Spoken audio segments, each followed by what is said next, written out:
Hello, everybody, and welcome to another exciting night of high school football here on a rainy evening at Joel Knowles Field on the campus of South Kitsap High School.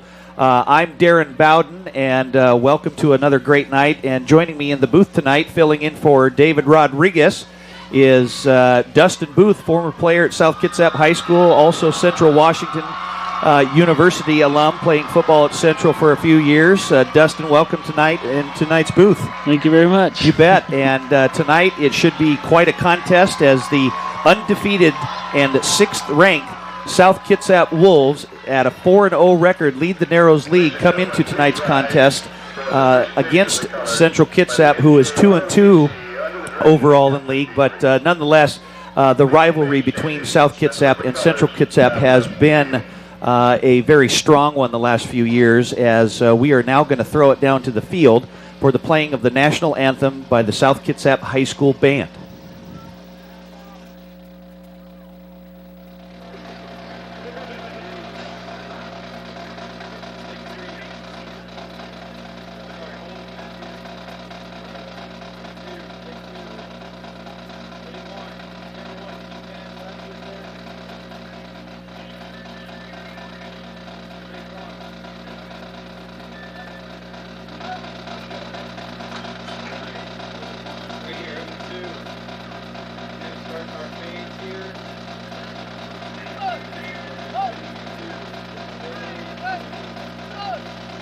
And now, ladies and gentlemen, please join Gary Grahams, the South Kitsap Marching Band.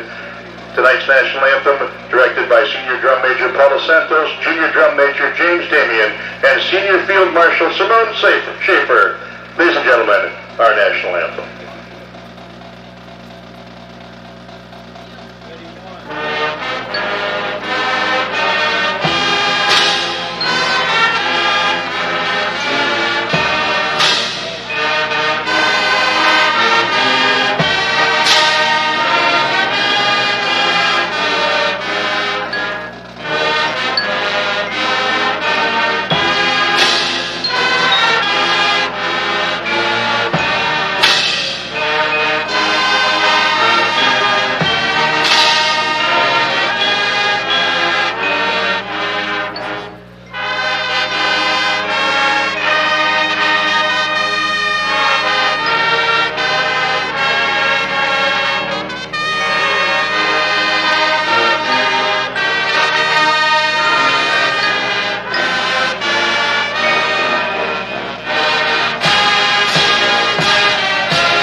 Let's play some football.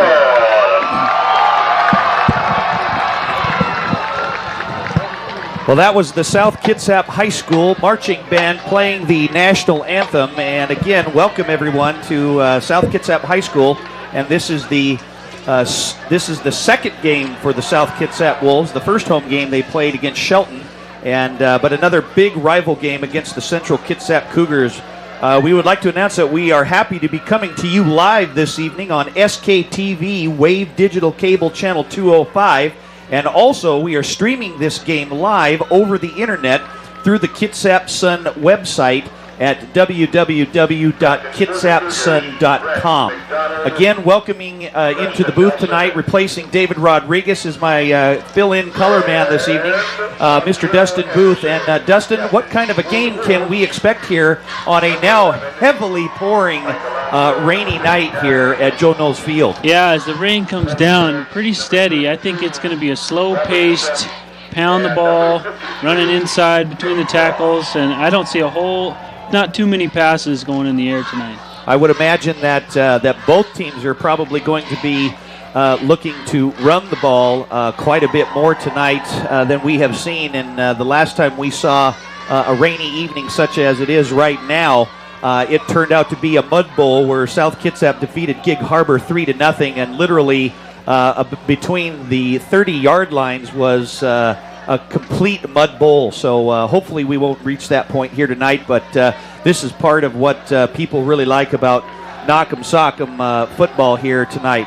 So tonight, coming to you live again, South Kitsap coming into this game ranked sixth in the state according to the 4A polls, and South Kitsap 4-0 with a big victory, key victory last week against Olympia, as Central Kitsap looked like they have won the toss, and they are going to be receiving, so the Wolves will be kicking off here first.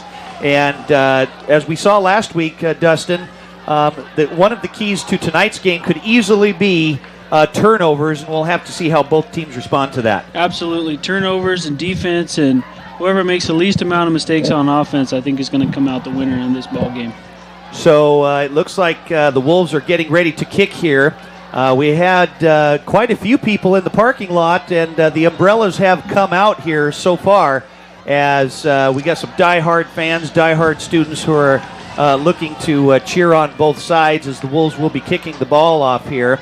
The ball is going to be placed at the 40-yard line, and looks like Leon Liddeau, a senior wideout for the Wolves, is also going to be doing. He's going to start off by kicking. His younger brother, Aaron Liddeau, has been doing a lot of the kickoffs this year, but looks like Leon is going to do some of this here tonight. So South Kitsap and Central Kitsap ready to battle here on the field of Joe Knowles Stadium, as the Wolves, the band keeps playing hard here, as Liddeau is going to kick the ball off. It's going to be deep right down the middle, fielded at about the 10-yard line.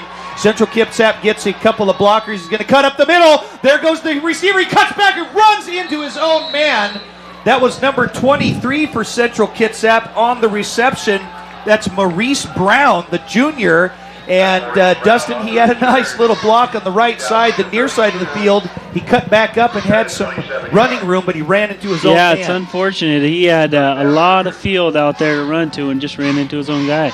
So South Kitsap catches a little break there, as the Cougars are going to come out here in the shotgun formation, 3 wide receivers, and before the ball is even snapped, we've got a stoppage of play here by the referee. And now the time is set, so the Cougars are in trips. They send a man in motion, and they hike the ball. They're going to hand the ball off to the running back straight up the middle. Not much for a gain, just past the 32. They're going to mark it at the 34-yard line. A gain of about 2 yards on the play. It's going to be 2nd and 8 for the Cougars. Yeah, that's Central Washington's formation, or Central Kitsap's formation there. The double-double, one back, and shotgun. You're going to see that most often tonight. The quarterback for Central Kitsap, the starting quarterback, number 7, Brett McDonald, running the show here tonight, as the Cougars look like they're going to kind of spread the offense out here just a little bit as they come out now with 4 wide receivers. They're going to send another man in motion.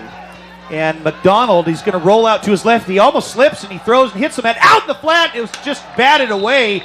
Nice play by Leon Liddeau. It was intended for number 20, Preston Nelson. He was wide open in the flat, but Leon Liddeau came up to him and looked like he kind of swiped the ball right out of his hands. Yeah, he did. That's a nice play right there, and that's what the Wolves need here on defense. And as we said earlier, Dustin, we were kind of thinking that both teams might be looking to run the ball a little bit more, but the Cougars come out on 2nd down throwing the ball here, so the pass was incomplete, and it's going to be 3rd and, we're going to call it 3rd and 8 now. The ball is at the 34-yard line. The Cougars still in the shotgun formation.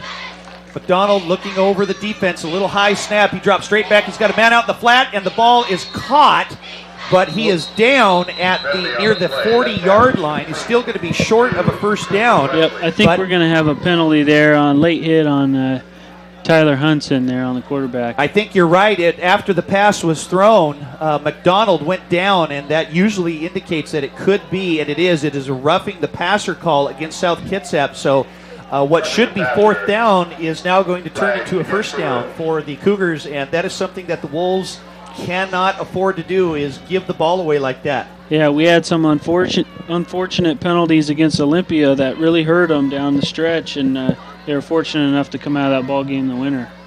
So instead of a fourth down, just short near the 40-yard line, the Cougars from Central Kitsap are going to get a 15-yard roughing the passer penalty, and it's going to take it all the way into South Kitsap territory, place the ball at the 45-yard line. So Central Kitsap in business here with 11 minutes to go right here at the start of this contest between CK and South Kitsap. The Cougars coming out again in a spread formation. They're going to send Brown, and he cuts up. They're going to fake the handoff. They're looking for the man, and he's got him out in the flat. He's going, oh, what a hit. Wow. That's a hash Big mark hit right there. Leon Liddeau coming up, and he just stuck number 20. That's Preston Nelson, who went in motion.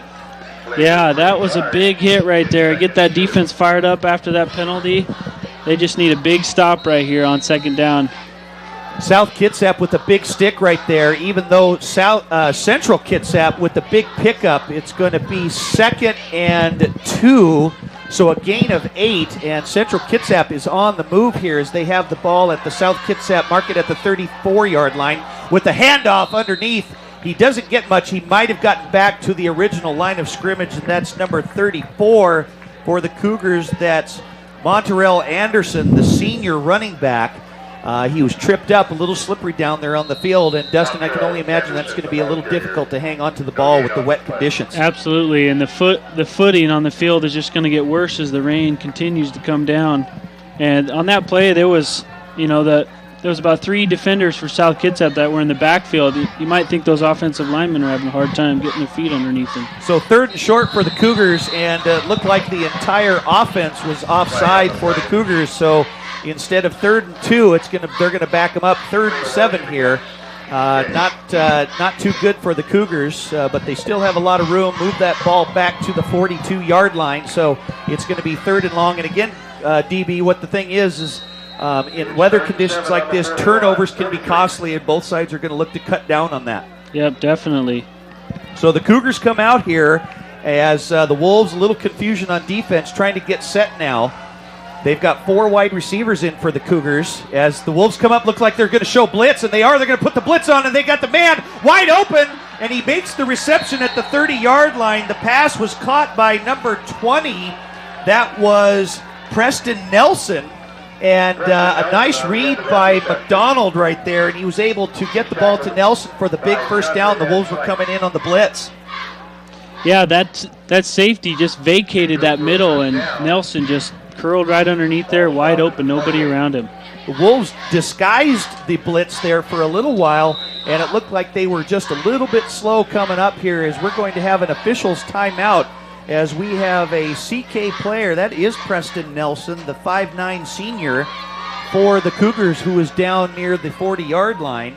Didn't quite see what happened there, but Boother, I'll tell you, the Wolves were showing blitz, but it looked like it just took a little too long to develop. Yep, just a little too delayed blitz there. I think they had them as far as numbers up front, and it was just a little too delayed for them to be successful on that blitz. The 2 safeties came up, and they were looking to blitz, and they did, but McDonald was able to pick up Nelson, and they got the first down, so they're going to have the ball at the South Kitsap 28-yard line as the Cougars continue to spread this offense. 4 wide receivers. They send a man in motion to the far side. McDonald, a high snap. He's good. Oh, and he slips, and he's down. McDonald, and that's the second time we've seen him slip, and again, not just hanging onto the football, Boother, but also keeping your footing. Yeah, it's one of those things when you get running out and you're turning the edge, you really got to sink your hips and put your feet in the ground. So the Wolves catch a big break right there as McDonald is going to lose quite a bit on that play, and since from a 1st and 10, he's going to lose at least 12, about another 10 yards. It's going to be 2nd and 20 from the South Kitsap 38-yard line. So a big play there for CK. They had a couple of guys wide open, but McDonald, in the slippery conditions, fell down to the ground as the Cougars come out again, spread offense. McDonald is going to hand the ball off to the up back, but he's stopped and going nowhere. Nice tackle up front by the Wolves defense. In there on defense for the Wolves, number 53, and some of those big linemen up front doing a really nice job for the Wolves. That was Nick Boss up there leading the way for the Wolves as some substitutions come in now for the Wolves. Keith Gray comes out as South Kitsap with a big play here. And I'll tell you, Boother, the Wolves really need to hold the Cougars right here. Yeah, I'm not sure if they're just going to try a draw, or you might want to watch the matchup on Christian Wesley with Leon Liddeau there, second receiver in from the top. That's going to be a matchup we'll want to keep our eyes on throughout the night. So the Cougars have 4 wide receivers. They send a man in motion to the near side, and he cuts up. McDonald, he's looking that way, gets his footing. He's got a man down, and the pass is incomplete. The pass was intended for the tight end, number 84. That's Christian Wesley, just like you said, Boother. And it looked like he may have thrown the ball just a little bit behind, but nonetheless, he still looked like he was open. Yeah, he was open, and I think when he came out of his break, he just lost his footing there, and it just kind of came right behind him. So the pass was incomplete, and it's going to be 4th and 20 for Central Kitsap at the South Kitsap 38-yard line. The Wolves defense does a great job of holding them here as CK is going to kick the ball away rather than go for it, as the Wolves are going to send 2 men back. That looks like Leon Liddeau and Isaiah Davis, and the flags come flying in here. A stop of the play, as we'll have to check the flag and see what it is. Looks like it's an illegal procedure call against Central Kitsap. They're going to scoot him back another 5 yards, but I'll tell you what, Boother, CK is going to have to be careful with Liddeau and with Isaiah Davis back, both dangerous men. Yeah, this could be tricky. If they get the ball coming forward running and they get some steam ahead of them, it could be really difficult for the CK Cougars to break down and tackle one of them. So Central Kitsap looking for the first kick. It's a low, and it's off the side of the kicker's foot. The Wolves are going to have pretty good field position. They're just going to let it bounce out, go out of bounds, and it's going to be out at the 19-yard line. The kicker for the Cougars, it went off the side of his foot. But nonetheless, the Wolves get a nice defensive stop there, and they will take over. And what will be maybe one of the keys here for the Wolves? I think between the tackles, like we said at the beginning of the game, running the ball is the Wolves' forte, and they just need to pound it as much as they can throughout the night, get the defense tired, and not have to battle the weather tonight. Well, in at quarterback here tonight is the junior Tanner Romo, as the normal starting quarterback Gordy Anderson is out as they hand the ball off to the up man. That looked like it was Robert Issa, or maybe it could have been the quick hit to number 37, Chris Nenninger, which is one of the plays that the Wolves like to run. They hit the quick handoff to the up back, and he gained a couple on the play, but all the officials come flying in, and we'll have to check and see. And there was an illegal procedure play, but DB getting back to the quarterback change here. The new quarterback starting tonight is Tanner Romo, the junior, because the normal starting quarterback for the Wolves is out, Gordy Anderson, with a back injury. Yeah, I'm not sure. He didn't practice all week. He gave it a couple runs today during a walkthrough, but I'm not sure if maybe they just decided they're okay with Romo and just rest Gordy. But it's Tanner Romo tonight. Let's see what he can do. So the Wolves will start with a penalty, back up 5 yards, and they're going to send that's Austin Cook, the tight end. Romo's under center.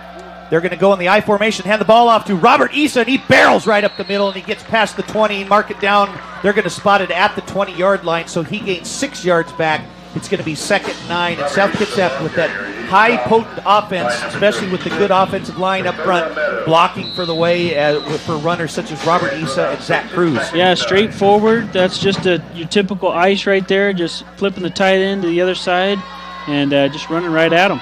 So the Wolves come out, Romo under center, starting quarterback tonight in place of Gordy Anderson. He's going to take the center, and he's going to fake, and he's going to hand the ball, fake the handoff. He's got the man out in the flat. The pass is caught. Nice throw by Romo.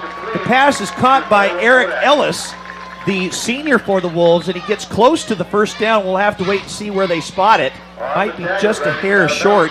Sorry, that was the wrong number 5 there. We've got Bo Oddick for the Wolves here, as we don't want to be giving credit to the CK players when the offensive guys for South Kitsap get this here. So we're going to get it here. Nice pass completion by the Wolves. It's going to be 3rd short at the South Kitsap 28-yard line as the Wolves come out in the I formation. 2 wide receivers split.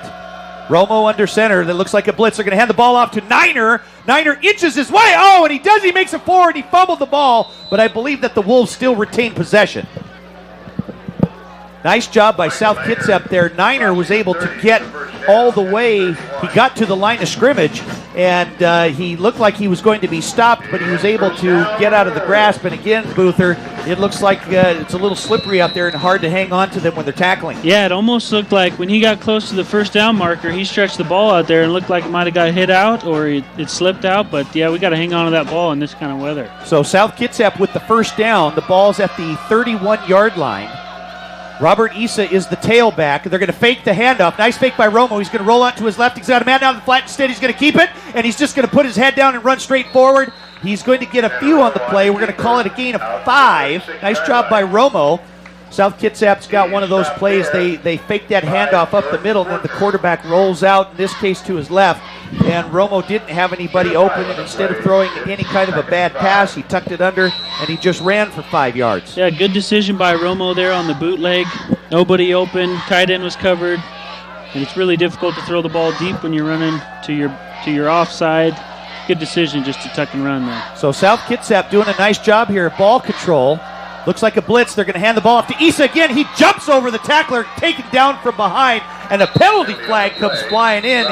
Nice job by Issa. He was taken down by Jordan Burnett, but right when he went down, a flag comes flying in from the side judge near the 40-yard line, and they're calling a hold on South Kitsap. Very interesting right there. That's on the tight end there, number 45, Austin Cook, and I'm not too sure that was a hold there. He put the CK defender on his backside, and that was that, and they called it a hold. I thought it was pretty interesting, too, how Issa was tackled, and as he got tackled, right after he was tackled by the CK defender, then the flag came flying in. So maybe it's so slippery that the official had a hard time grabbing onto his laundry, but he did. Nonetheless, it's a holding penalty, and the Wolves are going to scoot back another 10 yards, and it's going to be 2nd and long for the Wolves at their own 30-yard line as the Wolves come out now with trips wide receivers. Mike Alonzo in the near side. We've got one man in the slot, Nenninger. They're going to fake the hand. They give the handoff to Robert Issa. He's got a lot of running room, and he puts his head down, and he's barreled backwards.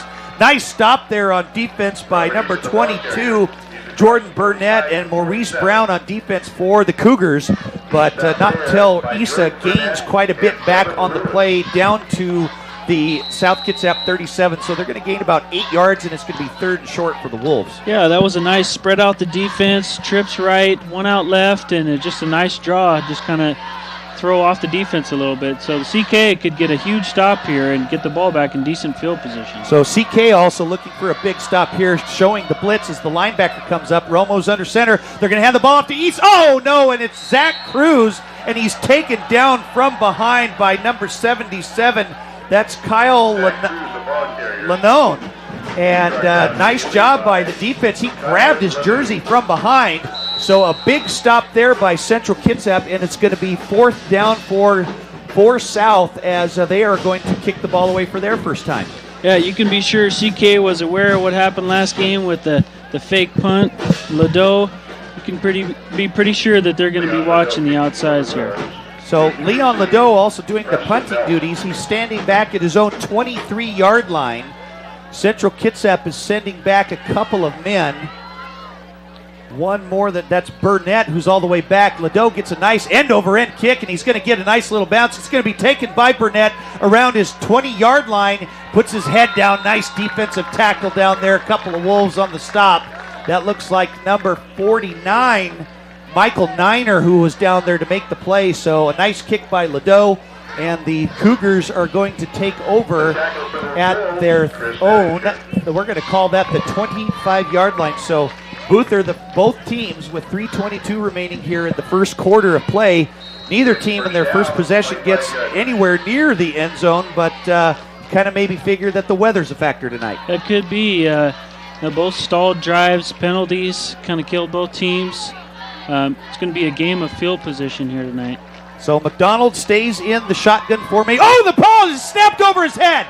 And McDonald's just going to run back and fall on the ball, and that was something that looked like was coming. A couple of plays earlier, McDonald had a high snap. He was able to stop it. But this one went sailing way over his head. That's going to be almost a loss of about another 20 yards. And Central Kitsap is going to have second and forever down at their own 12-yard line. Yeah, that's unfortunate, and that's just due to the weather right there. The ball going a good 1.5 feet over his head. Fortunate it didn't go in the end zone for a safety or a touchdown for the Wolves. So Central Kitsap way back in their own territory. They're also going to stay in this spread formation. The ball was just snapped way over McDonald's head. They have 3 wide receivers, 2 men in the backfield. They're going to hand the ball up to the up-back, to the running back, and he's met by a pack of Wolves right there. Not going to get much on the play. Maybe got 3, and it's going to be 3rd down and long. And Boother, this is even one of those situations where the Wolves are going to maybe hope for a little luck as well. Maybe another high snap or a turnover. Yeah, exactly. When you're this close to the end zone, you just put the pressure on the quarterback. I'm not sure you're going to see a deep ball right here. It's you're just too backed up to get something like that here. I can't imagine that CK is probably going to try and fiddle with any kind of a pass right here, but you never know what could happen. So they're going to try and keep the Wolves off guard and and respect them as they're going to come out with trips to the near side of the field. The lone wide receiver to the far side, 1 man in the backfield, McDonald, and he's looking to his right. He's got a man down the middle. Oh, and it's overshot. It was almost actually intercepted. That was number 7 for the Wolves. That's number 7, Austin Melvin, and Isaiah Davis were also right there, but the pass was incomplete, and it's going to be 4th down for Central Kitsap. So, but just like that, the Wolves will probably get pretty good field position after this kick. That's very fortunate of that snap. They're going to get the ball on the plus 50 side of the field here.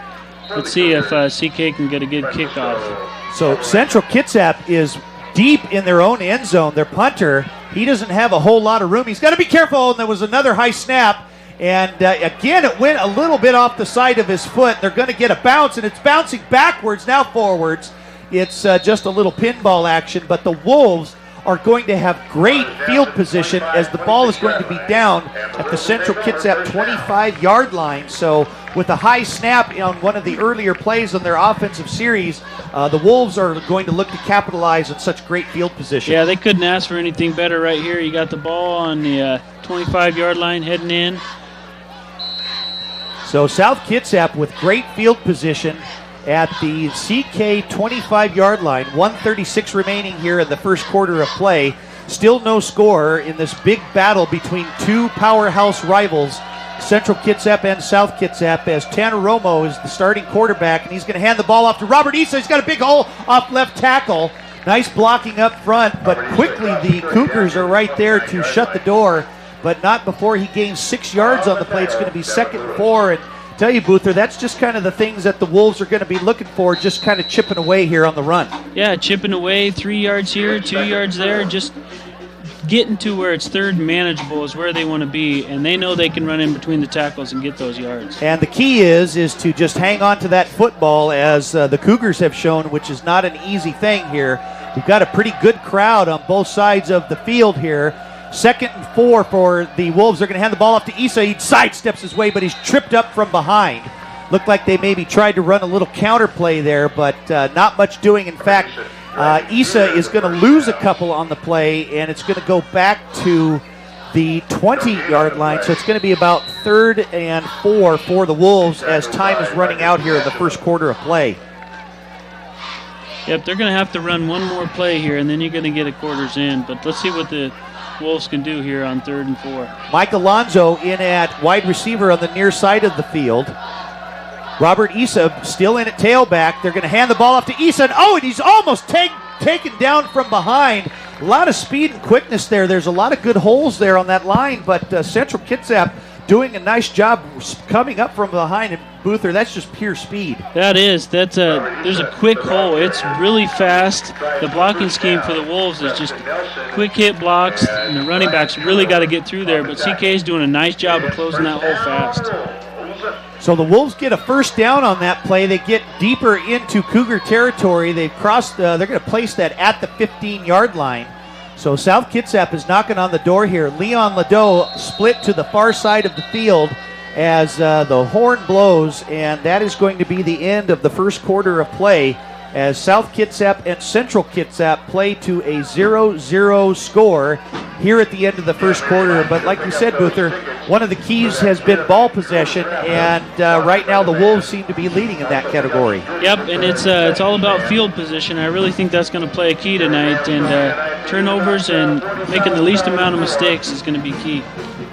Well, South Kitsap is looking to stay undefeated here. Like we were saying earlier, the Wolves have gotten off to a great start this year, starting 4-0, winning their first 4 games with a quick victory. They played at Quest Field, their first game of the year, defeating Kennewick 35-14. And since then, they have been on a roll, and the biggest win came last week with a 10-6 victory over the Olympia Bears in Olympia, which was a great contest. South Kitsap led 10-6 at halftime, and nobody scored in the second half of play, sort of a defensive game after that.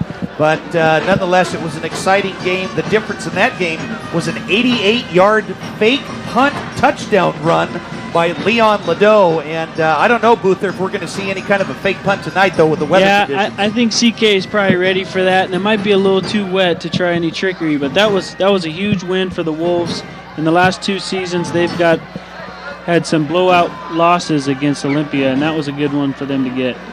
Well, both sides of the field, all of the players should be used to the wet conditions now, as their uniforms are pretty much soaked. As the rain is actually lightened up just a little bit. It's just a light, steady rain that's falling here tonight, as many of you viewers are at home in a nice, comfortable, warm setting, enjoying some good football here tonight, as the Wolves are going to have a 1st and 10 at the own 15-yard line. Romo looks for the pass. He's got a man out in the flat. That's Michael Niner at the 19-yard line, but he's quickly going to be taken down. Nice job by Niner to spin around. I think he was maybe able to get a 1-yard gain. Romo was flushed out of the pocket a little bit, looked like he was going to be taken down, but was able to dump the ball off to Niner, and we're going to give him 1 on the play. It's going to be 2nd and 9 for the Wolves. Yeah, just a little tailback swing there by the running back, and actually the guy that came out the outside is normally the running back's guy to pick up on that pass. But since he vacated, he got rushed now to get rid of it. So the Wolves are going to come out 2nd and 9 here at the 14-yard line. A little shifting on defense by the Cougars and the Wolves as well on offense, as they're going to fake that. They're going to hand the ball off to Niner. Oh, and he just is shoestring tackled, and he was able to get forward just a little bit there. Niner, if he'd have stayed on his feet, he had a little bit more running room, but it's going to be 3rd and long for South Kitsap at the Central Kitsap 11-yard line. And Boother, I'm kind of thinking that maybe this is a couple of down territory right here. Yep, I think although it's one of those type of games where a field goal could win it, per se, but you might see in the early goings here, you could see South go for it if they have to go to 4th down. Isolated on the near side of the field is Leon Liddeau. Romo out of the I formation. They're going to hand the ball off to Zach Cruz. He stutter steps, barrels his way forward, inching a little closer to that 1st down marker, but he's still going to be a couple of yards short. And the ball is going to be placed at the 7-yard line. And the Wolves on 4th down are going to go they're going to go for the field goal here.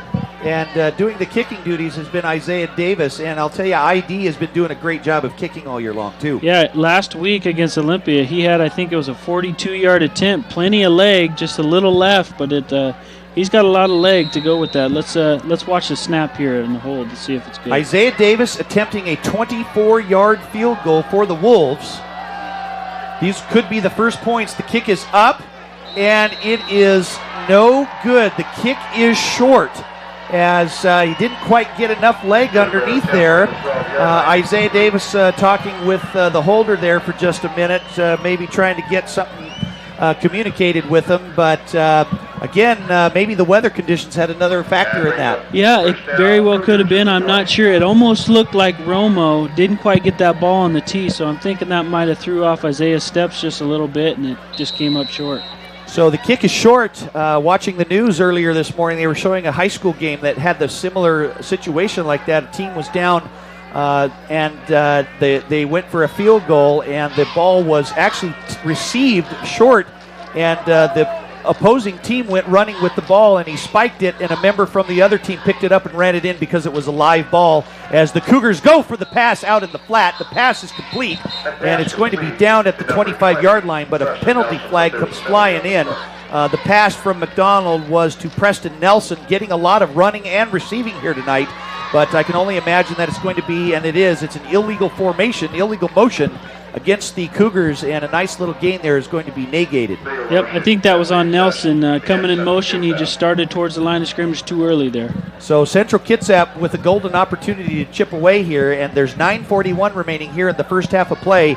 No score, as both teams did score in the first quarter. The South Kitsap Wolves just missed a 24-yard field goal attempt, and the Cougars from Central Kitsap take over on downs as the ball will be scooted back to their own 15-yard line, where it'll be 1st and 15 for Central Kitsap as they come out again in the spread formation. 4 wide receivers. Nelson goes in motion. Now he goes into the backfield. They're going to hand the ball off to the running back, and he's taken down from behind. Well, there was a big fake on the play. He faked this out up here. They faked it to the up back, and penalty flags come flying in, and that's usually in the area of a late hit. But nice fake by McDonald. Even got us up here in the booth. Yep, as Nelson was able to take the handoff and get way to the far right side of the field for a huge gain. Not quite a first down, but it could be a late hit there against the Wolves. Yeah, just an unfortunate missed tackle there by Liddeau right at the line of scrimmage, and he sneaked on for another 8 yards there. Very nice play by CK. Both sides, a little bit of missed tackling here, but under different weather circumstances, it could be a difference. We're not trying to blame everything too much on the weather here, but they can be a factor. However, they escaped the tackler, and Nelson was able to scoot forward as the officials are going to scoot the ball back even further against the Wolves here. So it looks like they're going to add on a big penalty here. Nelson got down to the 27-yard line on the carry.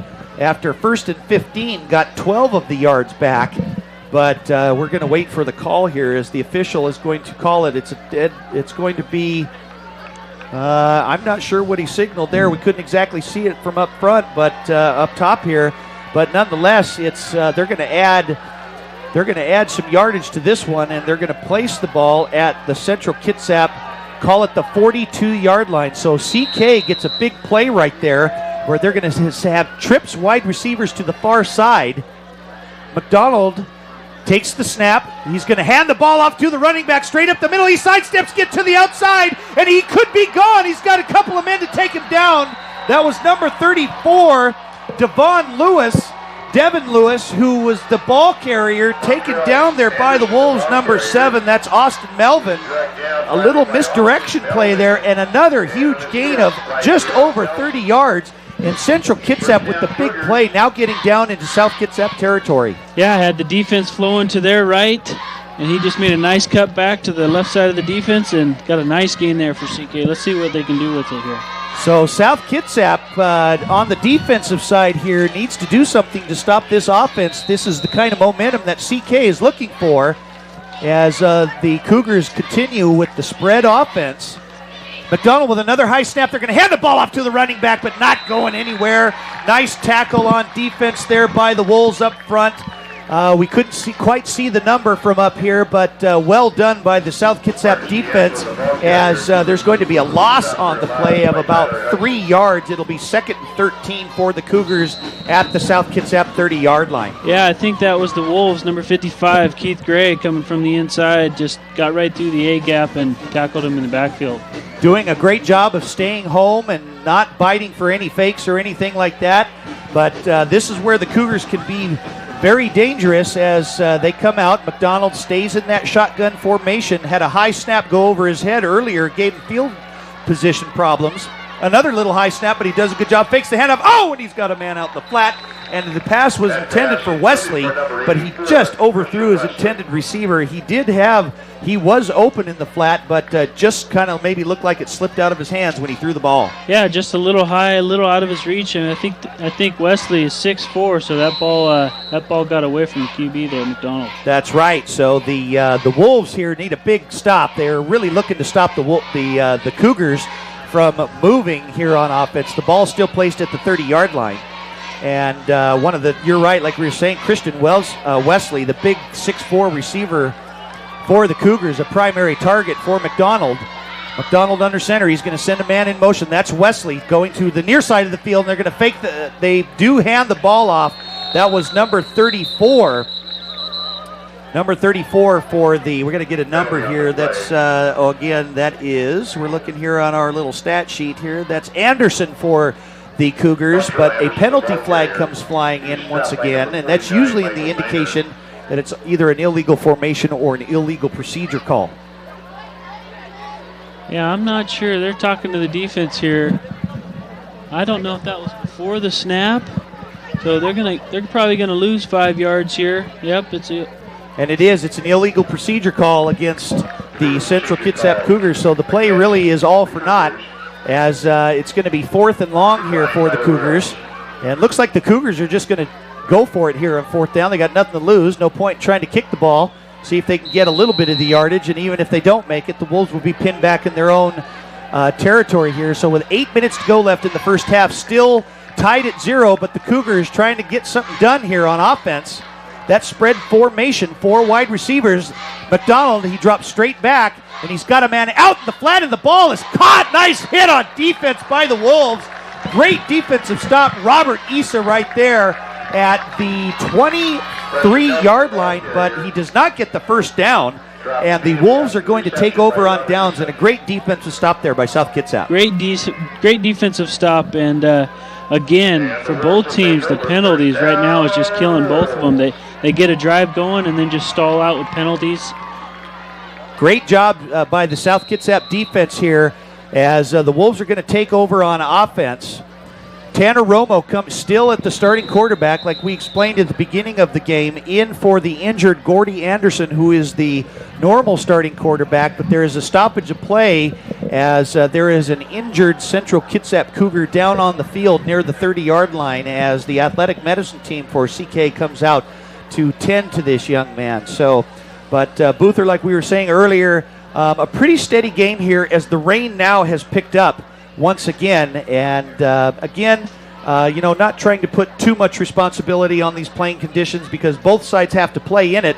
But we do know that it can make a big difference on what's going on in tonight's game. Yeah, definitely. Turnovers, penalties, it being wet and sloppy. It's just you got to keep your head in it. And I think both teams just got to zone in and get their minds on the game right now. So South Kitsap comes out after the officials' timeout. The CK player was able to get up and run off under his own power. Now as the Wolves come out in a spread formation, Tanner Romo still in at quarterback, and he's looking for the slant, and he was looking for Leon Liddeau. Leon Liddeau was running the quick slant inward. The pass was incomplete, and it will be 2nd and 10 for the Wolves. They had Tripp spread out to the far side of the field, but his intended receiver was Leon Liddeau, a key wide receiver all season long. Yeah, they singled him out on the right side, and it looks like the ball just got a little tip there on the line of scrimmage, just a little behind Leon. So South Kitsap with the incomplete pass, they stay in that spread formation. They're going to send 3 wide receivers to the far side. Romo's going to hand the ball off to Niner. Looks like Michael Niner. We'll try to get the correct number on that one there. And it was Michael Niner on the carry. Didn't get much on the play.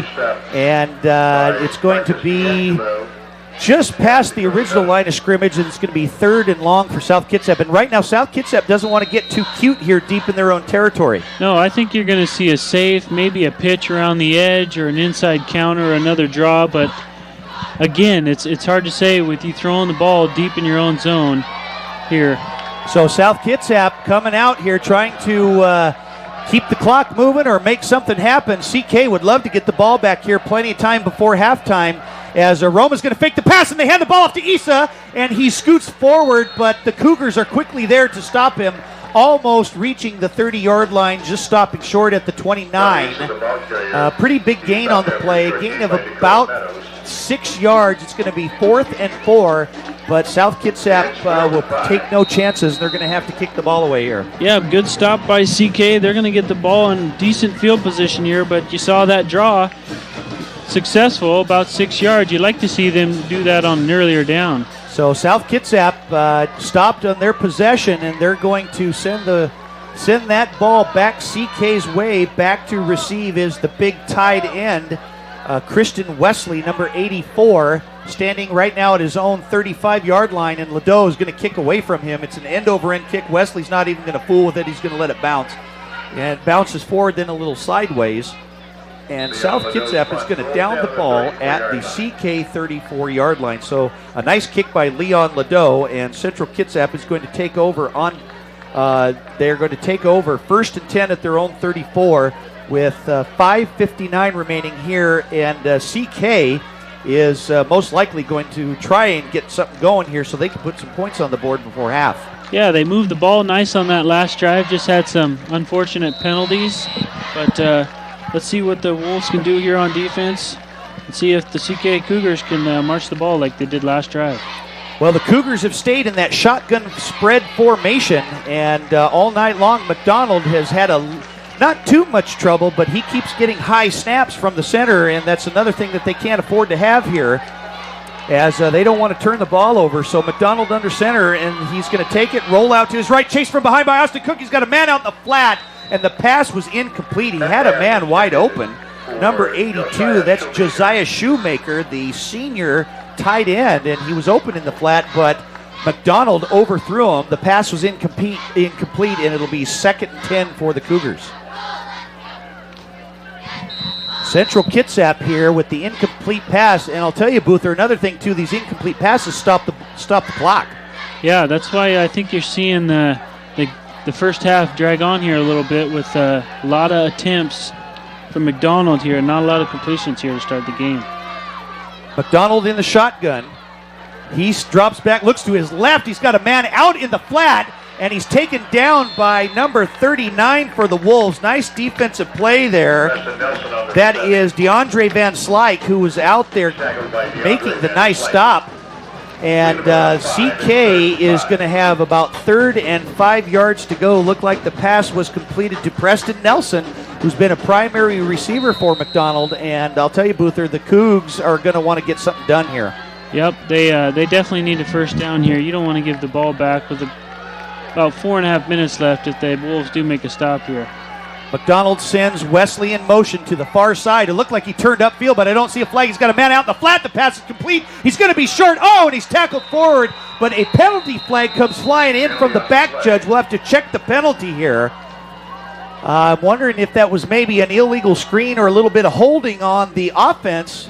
And it is. They're going to call offensive pass interference against the Cougars. Oh, that's big, and that's one of those keys of the game, like we spoke before. Those penalties are going to kill both teams if that continues. So the Cougars would have had a first down, but the receiver pushed off to get field position in order to make the catch, and the Wolves are most likely going to take this penalty to scoot the Cougars back, and instead of a first down, they're going to have a 3rd and long here from deep in their own territory. So that is an offensive pass interference call against Central Kitsap.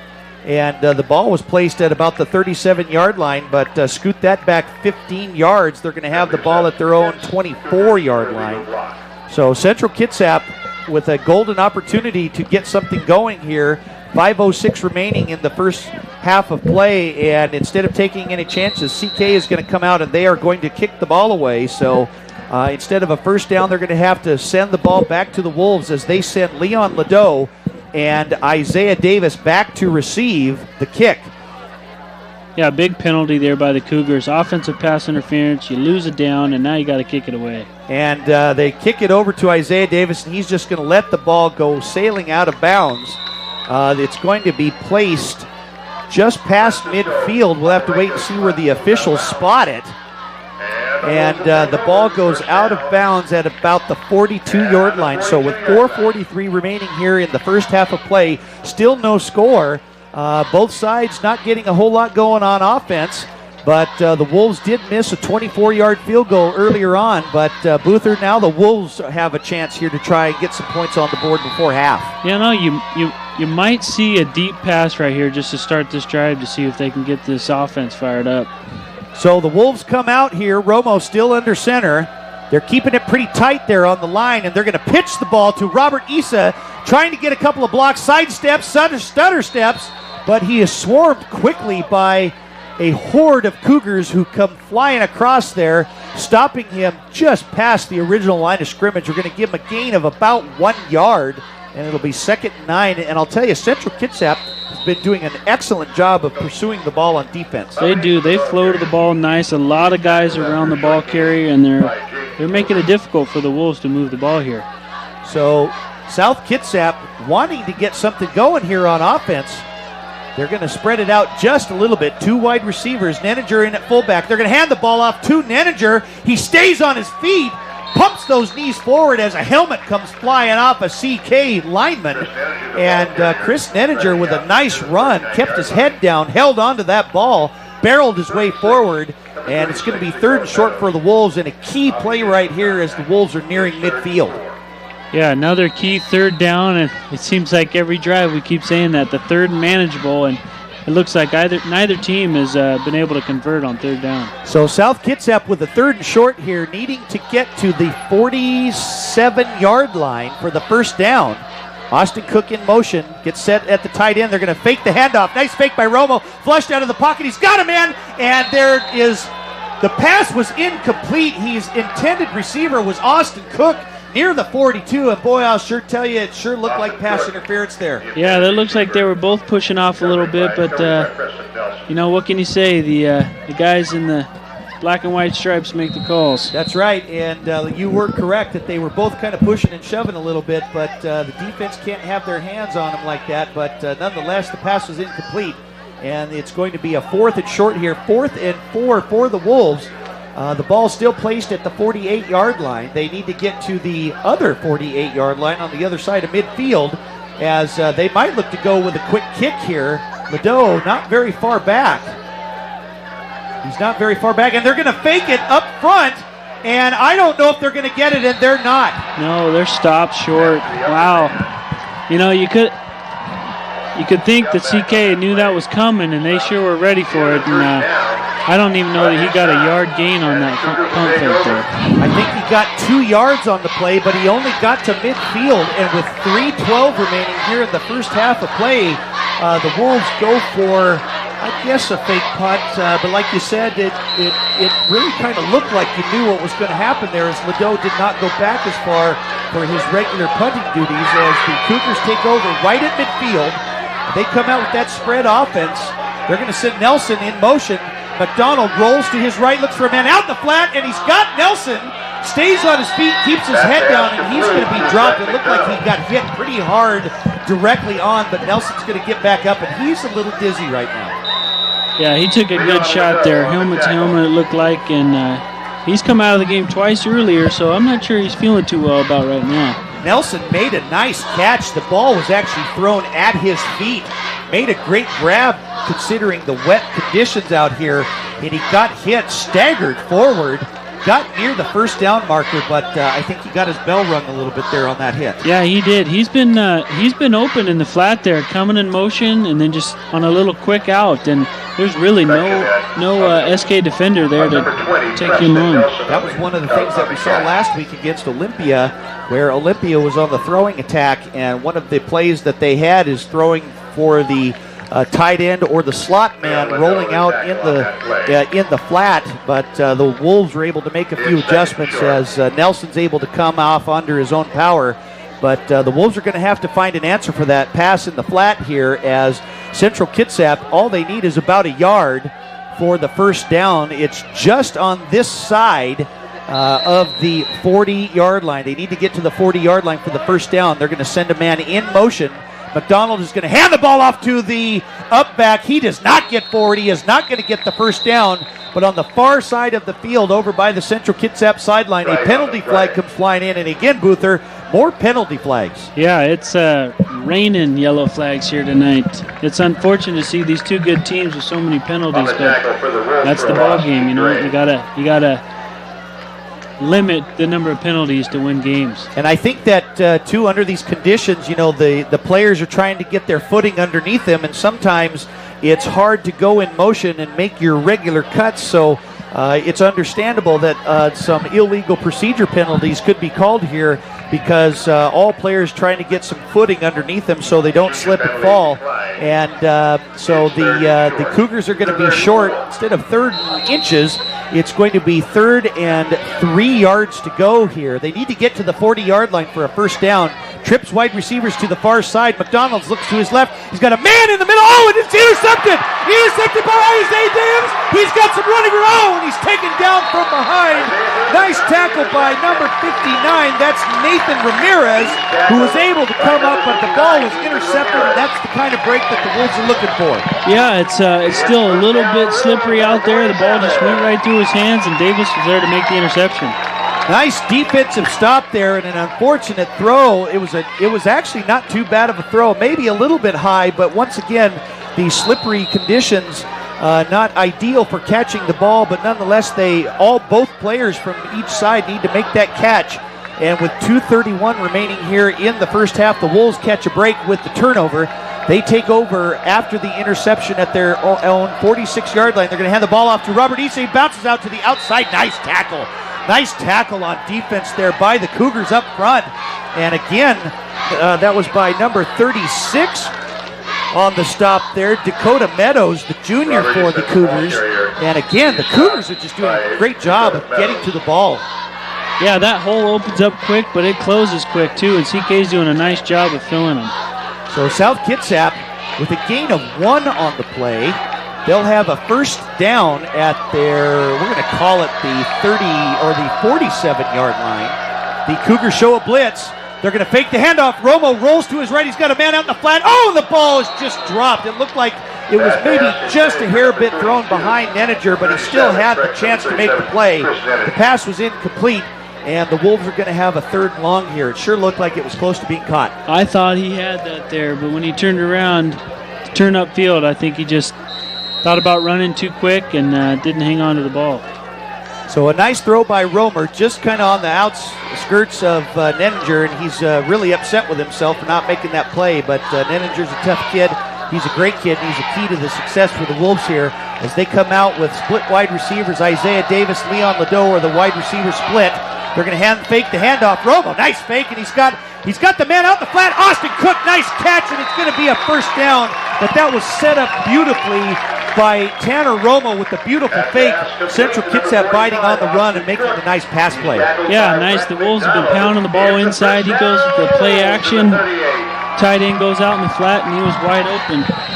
Great play by the Wolves. All set up. Tanner Romo doing a nice job here at his first start at quarterback.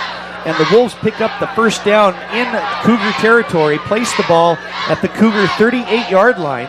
The Wolves with the double wide receivers on the near side. They're going to pitch the ball to Michael Niner. He puts his head down. Looked like he ran into his own man, but then the Cougars were right there to stop him as the clock keeps running here with 1:15 remaining here in the first half, as now the officials are going to stop play as South Kitsap is going to call their first timeout. They have 2 remaining here, and but with 1:15 to play, they're going to have to get some kind of a big play here so they can get closer, maybe even for another field goal attempt.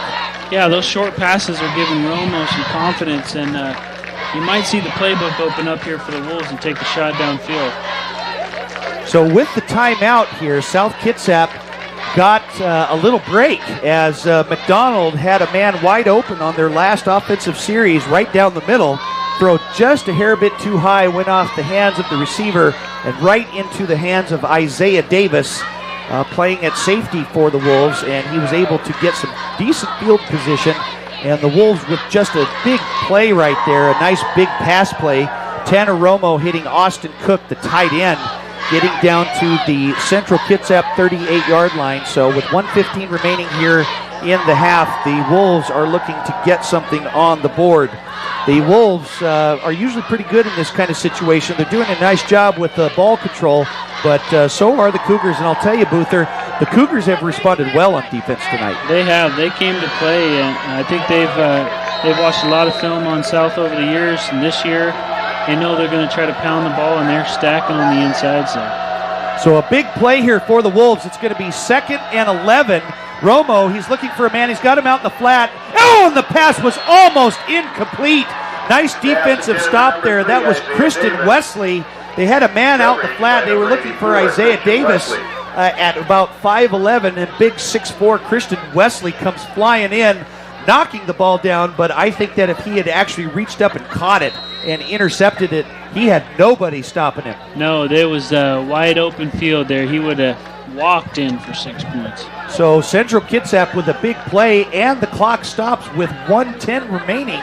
The ball is at actually the Central Kitsap 40-yard line. So South Kitsap coming out here, and they're either going to look to get a big play or they're going to look to try and wind that clock down, even though CK's got all 3 timeouts remaining. Romo's under center. They're going to hand the ball off to the tailback, but he gets nowhere. Central Kitsap's defensive line, accompanied by the linebackers, do a great job of stopping the offense. And just like that, the Wolves are unable to capitalize on the big interception. It's going to be 4th and long for the Wolves. Yeah, surprising not to see CK take a quick time out there after they made the tackle, but they're going to let the clock run down. I think at this stage in the game, I think they'll be satisfied with the 0-0 halftime score. You bet. You would think maybe that they would have called a timeout, but the Wolves could have easily just have kicked the ball down at their end, which they are probably going to do. The Wolves are just letting the clock run down here with 25 seconds now left before half. And then the Wolves are going to call a timeout here, and I would imagine that the Wolves are just going to have a little pooch kick right here and try and pin the Cougars back deep and then go into halftime, like you said, tied at 0.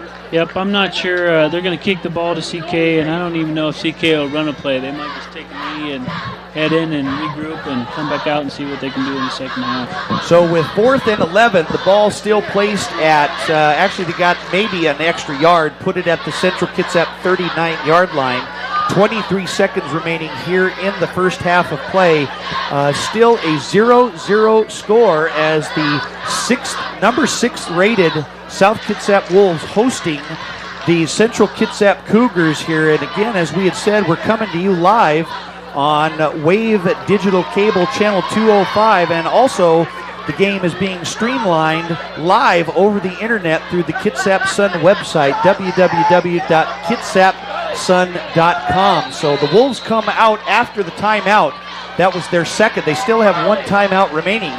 And the Wolves are going to I don't know if they're going to take it. Yeah, they're lining up there. The clock will just stop. So Romo under center. He's going to drop back. He's going to look for a pass play, and he's going to go down the middle. They're looking for Liddeau, and the pass is intercepted. Oh, the ball was stripped by Davis. Oh, the Wolves need to get timeout here. Wow, picked off by Wesley and stripped by Davis. Kristen Wesley intercepted the ball. His momentum was carrying forward, and Isaiah Davis was right there, stripped the ball away from Wesley after he made the interception, and then recovered it at the Central Kitsap 3-yard line. And with 8 seconds now remaining, South Kitsap calls their final timeout. I can't believe what I just saw. And now a penalty flag comes flying in. A penalty flag comes flying in, and it looked like somebody from the South Kitsap sideline and they are an unsportsmanlike conduct penalty is going to be coming in from the South Kitsap sideline. And instead of having the ball at the 3-yard line, they're going to have the ball at their own 18-yard line. So a costly mistake there by the Wolves. Now, I'm not sure what that was on. It looks like it was on the sideline, but I'm not sure what they're calling it. The coaches went past the 20-yard line box there that they have to stay in. I'm not too sure. I couldn't see it either, so I'm not sure. We couldn't exactly see what had happened here. We see some pointing on the South Kitsap sideline, by the officials, but we don't. All we know is that it was an unsportsmanlike conduct call. Nonetheless, what a turn of events right there as the Wolves went for a big pass play. Romo was looking deep for Leon Liddeau. The pass was intercepted by Central Kitsap's Christian Wesley. Isaiah Davis was also within the vicinity. He came running up from behind, stripped the ball from Wesley. The ball was on the ground, and Davis recovered it at the 3-yard line. The Wolves had a 1st and goal from the 3 as the clock continued to run. South Kitsap called timeout with 8 seconds left, and then a penalty flag came flying in, indicating an unsportsmanlike conduct penalty against South Kitsap. And like we said, Boother, we couldn't exactly see who it was on. We didn't know if it was a player or coach, but nonetheless, the penalty flag came flying in, and the Wolves are going to have one chance left here. They might have to take a shot at the end zone, but they've got they have a 1st and goal, but it's going to be from the 18-yard line due to the penalty. Now here come the Chains. I think the Chain gang thought they were getting the halftime break early, but here they come back up. I think the Wolves have one shot at the end zone here. They might have enough time to kick a field goal if it's an incomplete pass. And looks like they could get a 1st down. They could get to the 8, and they're going to fake the handoff. Romo rolls to his left, gets a nice block. He's looking for a man, gets tripped up. He throws the pass back to his intended receiver, Mike Alonzo, who was near his 5-yard line. The pass was incomplete with 1.3 seconds remaining, and Romo took a big shot as he tried to throw the ball back against the grain. It was intended, looked like, for number 11, Mike Alonzo, but Romo doing a nice job of getting up there after that big hit, and it's going to be 2nd and 10. The Wolves could get to the 8-yard line, but it'd have to be a quick strike, so they are going to attempt a field goal here. The ball is at the 18-yard line, so this will be a 35-yard field goal attempt, and we know Isaiah Davis has the yardage. He missed a 42-yarder last week against Olympia. Going for a 35-yard line. The kick is up, and it is good. Isaiah Davis with a 35-yard field goal, and South Kitsap, the first points on the board, is going to take a 3-0 halftime lead. That's a big momentum booster for them going into halftime.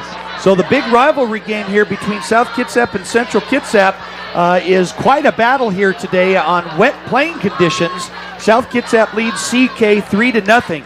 Now we're going to send it down to the South Kitsap High School studio for the halftime report, and we'll be back in a few minutes for the second half.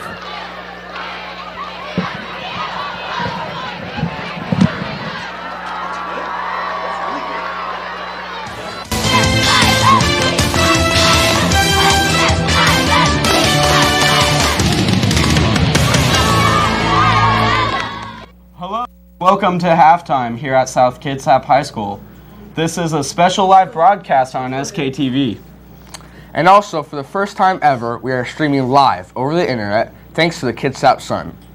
It's been an exciting game so far, and the Wolves are ahead by the Cougars just by a slight margin of 3-0. Today, in the booth with us, we have Chris Chancellor, writer for the Port Orchard Independent. Chris, thanks for having us on the show with you. So how do you think the Wolves are doing so far today?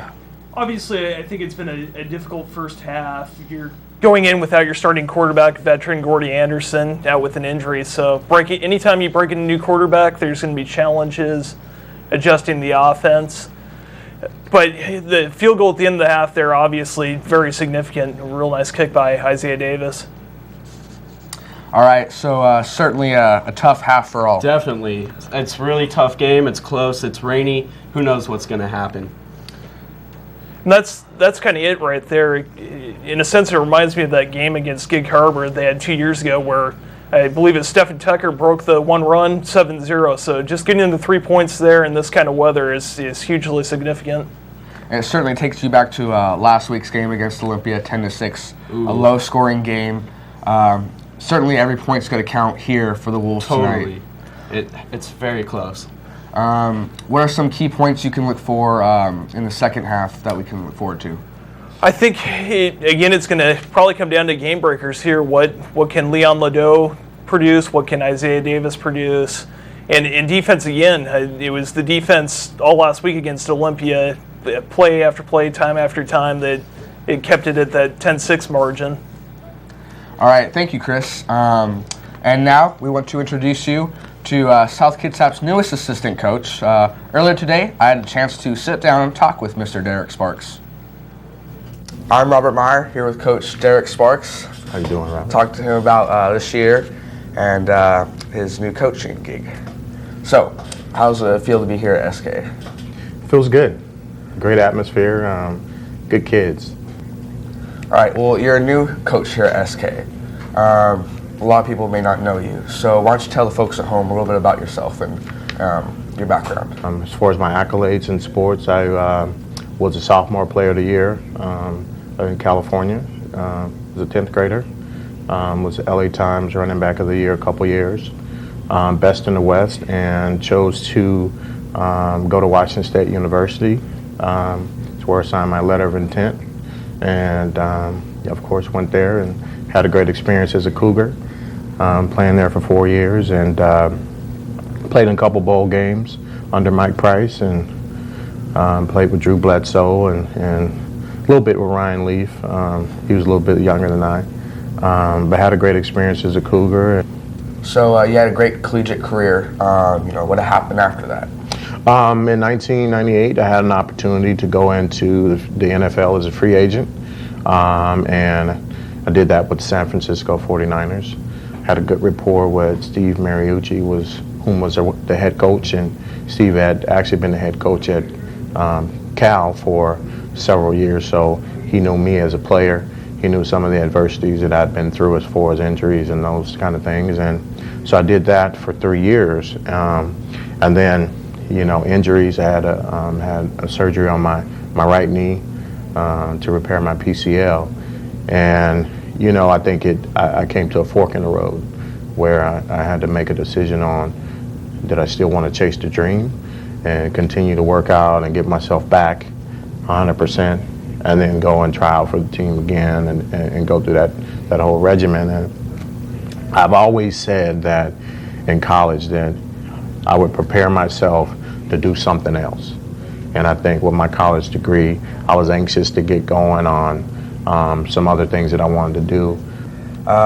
You're a career counselor here at SK, obviously a very successful football player. How do you give advice to your football players, your seniors or your juniors or even your sophomores, looking to the future and have big dreams for their future? In sports, you just have a lot of parallels. In sports, you got to work hard. You got to bring your A game. You got to be on time. You got to be coachable. Well, in the real world, those same things apply. And so I advise young folks and athletes in particular to use those things they have learned in sports and apply that to their life today and moving forward, whether it's higher education or going straight to work or whatever it is their goal may be. And I think if they do that, they'll be successful.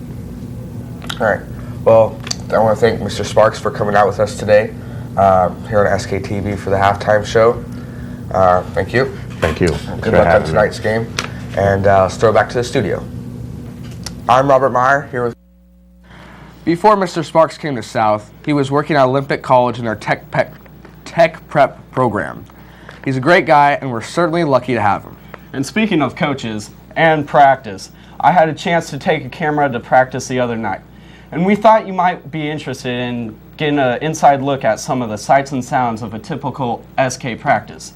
These guys are no pansies. Go! 50 feet, nice shot, bro! Ready, go! 50 feet, nice shot! Ready, go! 50 feet! Go, go! Go! Go! Ready, go! Hell, baby, come on, work those feet,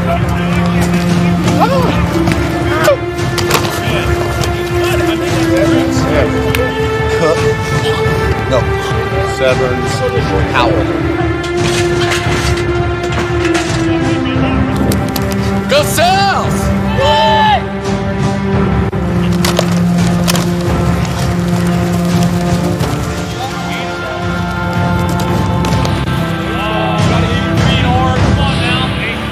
Ready, go!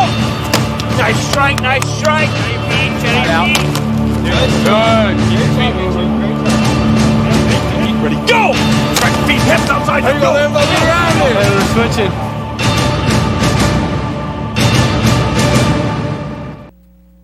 A lot of blood and sweat on those practice fields. So back to our guest. The Wolves are certainly working hard, but what's the rest of the season look like for the Wolves? I think if you're a South Kitsap fan, certainly, Hi, I'm Robert Meyer. especially if Gordy Anderson comes back with the Tacoma schools coming up a little bit down this year. Yeah. Perhaps Bellarmine Prep, they consider that a rivalry game, but South Kitsap's pretty well owned them over the years. Yeah. Lincoln might have some players, but again, just looking at it objectively, I think there's no reason why South Kitsap can't run the table heading into the playoffs if they get through Central Kitsap tonight. Yeah. Certainly, our schedule looks good as long as we can pull through a win here at CK. Playoffs are looking pretty good. Yeah. The Narrows League isn't as tough as it always has been, and the Wolves are getting tougher, so... This is certainly our year to take it. Yeah, so right. Next up on SK Halftime Report, we want you to introduce to one of the outstanding players on this South's team. He's a three-sport athlete, Leon Liddeau. Hi, I'm Robert Meyer, here with wide receiver Leon Liddeau for the SK Wolves, talking to him about today's game and the season they have had.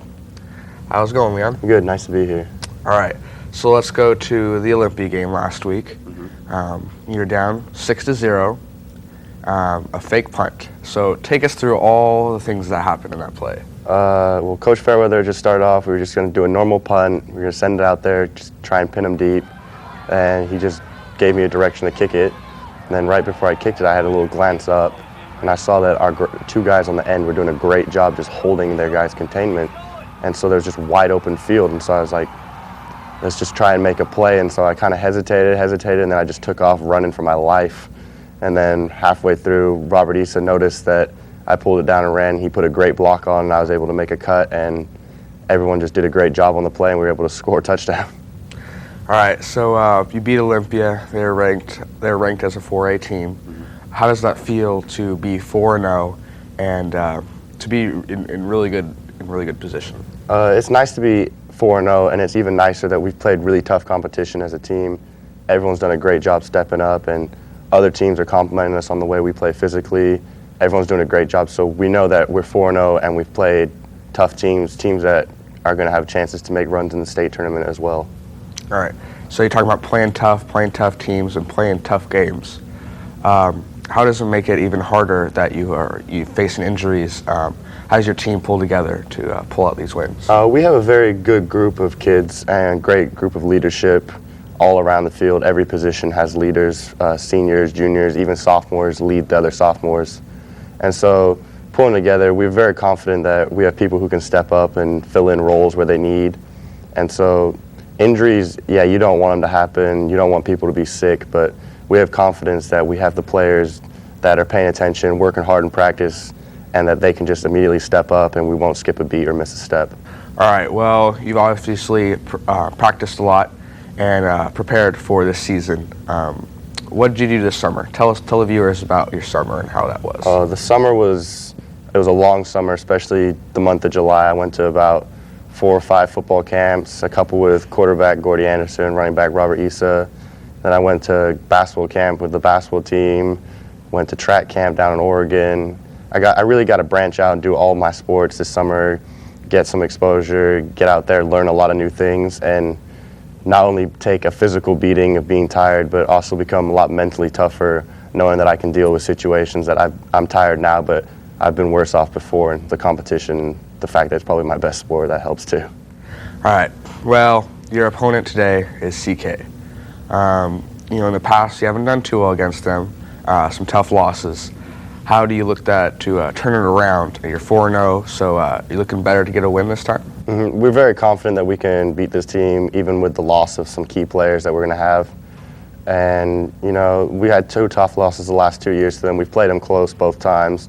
And we just have a quiet confidence and out loud confidence, I guess you say it, that we can overcome, beat this team. We think we're the better team. And so we're really going to just push it tonight. And they got playmakers, we got playmakers. It's just who's going to play all 48 minutes of the game and who's going to put out the best effort. All right, thank you. Leon Liddeau certain to be playing hard tonight versus CK. Thank you for coming out. Thank you for having me. Yeah, thank you. I'll send it back to the studio. And one more thing. Leon is part of our video program and also is a talented anchor on our daily announcement show. Now, before we get to some final thoughts before the second half, an outstanding program here at South that helps keep athletes safe is the athletic medicine program. Take a look. Have you ever wondered who those guys in the red coats are on the sidelines of SK's football games? Well, in case you were wondering, they're none other than South Kitsap's very own athletic medicine department. Hi, my name is Patrick Olson. I'm the head athletic trainer at South Kitsap High School. I teach athletic medicine classes and also take care of primarily girls soccer and girls volleyball, along with the assistant athletic trainer Katie Finney, who is primarily responsible for football and men's and women's cross country. And together we take care of women's swimming, tennis, bowling team, any of the other sport teams during the other seasons, and help with kids that have issues during band, during games, and the house building class, along with some theater incidents. These highly experienced physicians in training, led by our very own Mr. Olson, keep the football players safe and healthy throughout their grueling games. The student athletic trainers and the certified athletic trainers, we are responsible for the prevention, assessment, treatment, diagnosis, and rehabilitation of injuries. We also have a role in planning of practices, strength and conditioning routines that teams go through, and any preventative types of flexibility and taping issues that they might have. Together we have about 800 athletes per season that we're responsible for pretty much all the medical needs. So kind of combine your physician, physical therapist, and other healthcare providers into one program, and that's what you get. These students are highly experienced and put in a lot of effort. So if you know one of them or see them in the hallways, be sure to congratulate them on a job well done. Our Wolves football team couldn't do it without them. We're pretty fortunate. We have some really, really good students, mature beyond their years. They put in time-wise probably around 25 to 40 hours per week, depending on the sport.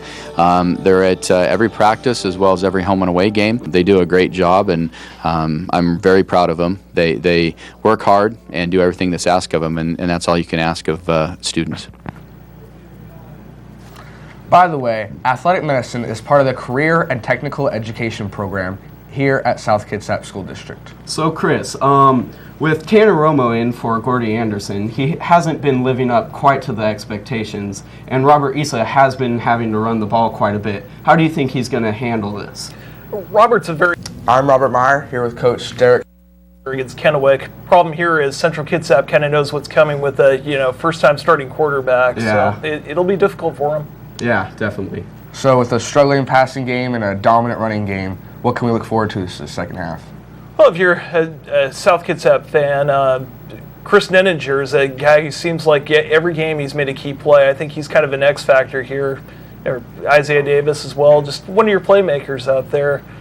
Central Kitsap's had problems moving the ball when they've had an opportunity. We'll see. It'll be interesting. Definitely. All right, thank you. I want to thank Chris Chancellor for joining us here on the halftime show. That's it for our SKTV halftime report, and we'll shoot you back to the game. Definitely. Thanks.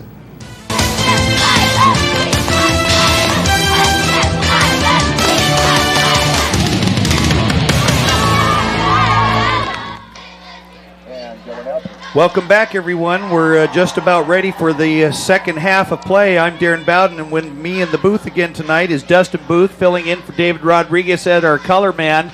And South Kitsap coming out of the halftime with a 3-0 lead over the Central Kitsap Cougars here at Joe Knowles Field under very rainy and wet conditions. The rain a little off and on, but when it's on, it's pouring, and when it's off, it's just a small, steady little drizzle. So, but the Wolves were able to come down somewhat of an incredible play before halftime there, Boother. We had the Wolves who got an interception, and when they had a long fourth down to go, Tanner Romo was looking deep for Leon Liddeau down the field, and the ball was intercepted by Central Kitsap's Christian Wesley. But Isaiah Davis for the Wolves was right there. The junior, one of their big playmakers, was able to strip the ball away from Wesley and fell on the ball at the Central Kitsap 3-yard line. And then the clock ran down with just a few seconds left, about 8 seconds to go. And actually the Wolves called timeout, but then a penalty flag came flying in, and there was an unsportsmanlike conduct penalty that was thrown against the South Kitsap Wolves bench, scooted him back to the 18, actually went to the 17-yard line, and then Isaiah Davis kicked a 30, or it was the 18-yard line, and Isaiah Davis kicked a 35-yard field goal for the only score of the game, as South Kitsap now leads 3-0 as time is running down. And as we come out here, Boother, the Cougars are going to kick away to the Wolves. And what can we see for the Wolves on their first possession of the second half? I think you're going to see less penalties. I'm pretty sure Coach Sigurdsson got after them, as well as Mark Keel from the Central Kitsap Cougars. Talked to him about penalties, maintaining ball control, and just keeping up on defense. Both teams are playing excellent defense. So the Cougars are going to kick the ball off for the first time here. And boy, this is going to be a big kick. It's going to be taken by Leon Liddeau at about his own 8-yard line, looking for some blockers up front, but not until a swarm of Cougars are right there to take it down for about it's down to the 20, we're going to call it the 24-yard line, and a gain of about, we're going to call it about 16 yards, as there is a Central Kitsap Cougar down near the 30-yard line, but a nice little return there by Leon Liddeau to start the second half. Yeah, it's a nice return to get the offense going here. Unfortunately, we have another injury on the field. Can't quite make out the number there, but that's a Central Kitsap player. And one of the keys tonight is footage, as well as hanging on to the ball. South Kitsap, knocking on wood here, hasn't turned the ball over yet, but Central Kitsap only does have one turnover. They did have a high snap early in the second half of play, but they were able to escape that without damage. But there was an interception by South Kitsap, as Central Kitsap actually almost came away with their own interception. Technically, they did intercept it, but Wesley fumbled the ball. So give another turnover here. They got a turnover and then committed a turnover quickly, but there's a Central Kitsap Cougar down on the field, and it is a little slippery out there trying to get your footing down, which can cause some cuts that you may not want to have. Yeah, and that's number 59, Nathan Ramirez, coming off the field. He's limping just a little bit, but I think he might be all right. So South Kitsap is going to have the ball here. It's going to be 1st and 10 at their own 24-yard line. They're going to come out, Leon Liddeau and Isaiah Davis, two big playmakers for the Wolves. Split Davis on the far side of the field. Liddeau is on the near side. Nenninger is the fullback. Robert Issa is the tailback. Tanner Romo, his first start in for the injured Gordy Anderson. He's going to hand the ball off to Robert Issa, who goes off of right guard, or maybe I guess that was right tackle, for a couple of yards. A gain, we're going to call it, of 2, and it's going to be 2nd and 8 for the Wolves. Yeah, I think the Wolves are coming on the inside, but CK is fogging the middle so much. I think that's what the Wolves call a skin, where the guard and tackle block down, the fullback kicks out, the tailback just follows the block of the fullback.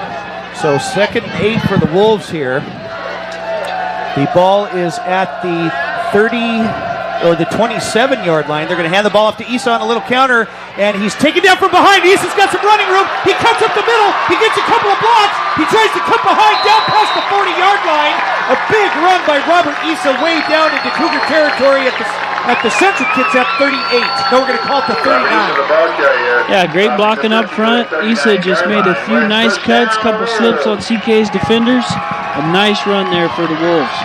Issa went off right guard, looked like he was going to be taken down, cut back up the middle of the field, stayed on his feet, made a couple of nice little cutbacks, got some good blocking downfield. Issa just held on to that ball, and it gets all the way down to the Central Kitsap 39-yard line, where the Wolves will have a first down and threatening already here on their first series of downs. And it looks like they're offsides on defense, and they are. the Central Kitsap Cougars were showing a blitz. That is number 33 for the Cougars. The linebacker came up for the Cougs trying to get that blitz going. It was on Marcus D'Angelo, the senior, but he looks like he was offside, and it's going to be 1st and 5 yards to go for South Kitsap. So a couple more penalty flags, Buther. We've seen a lot of that tonight.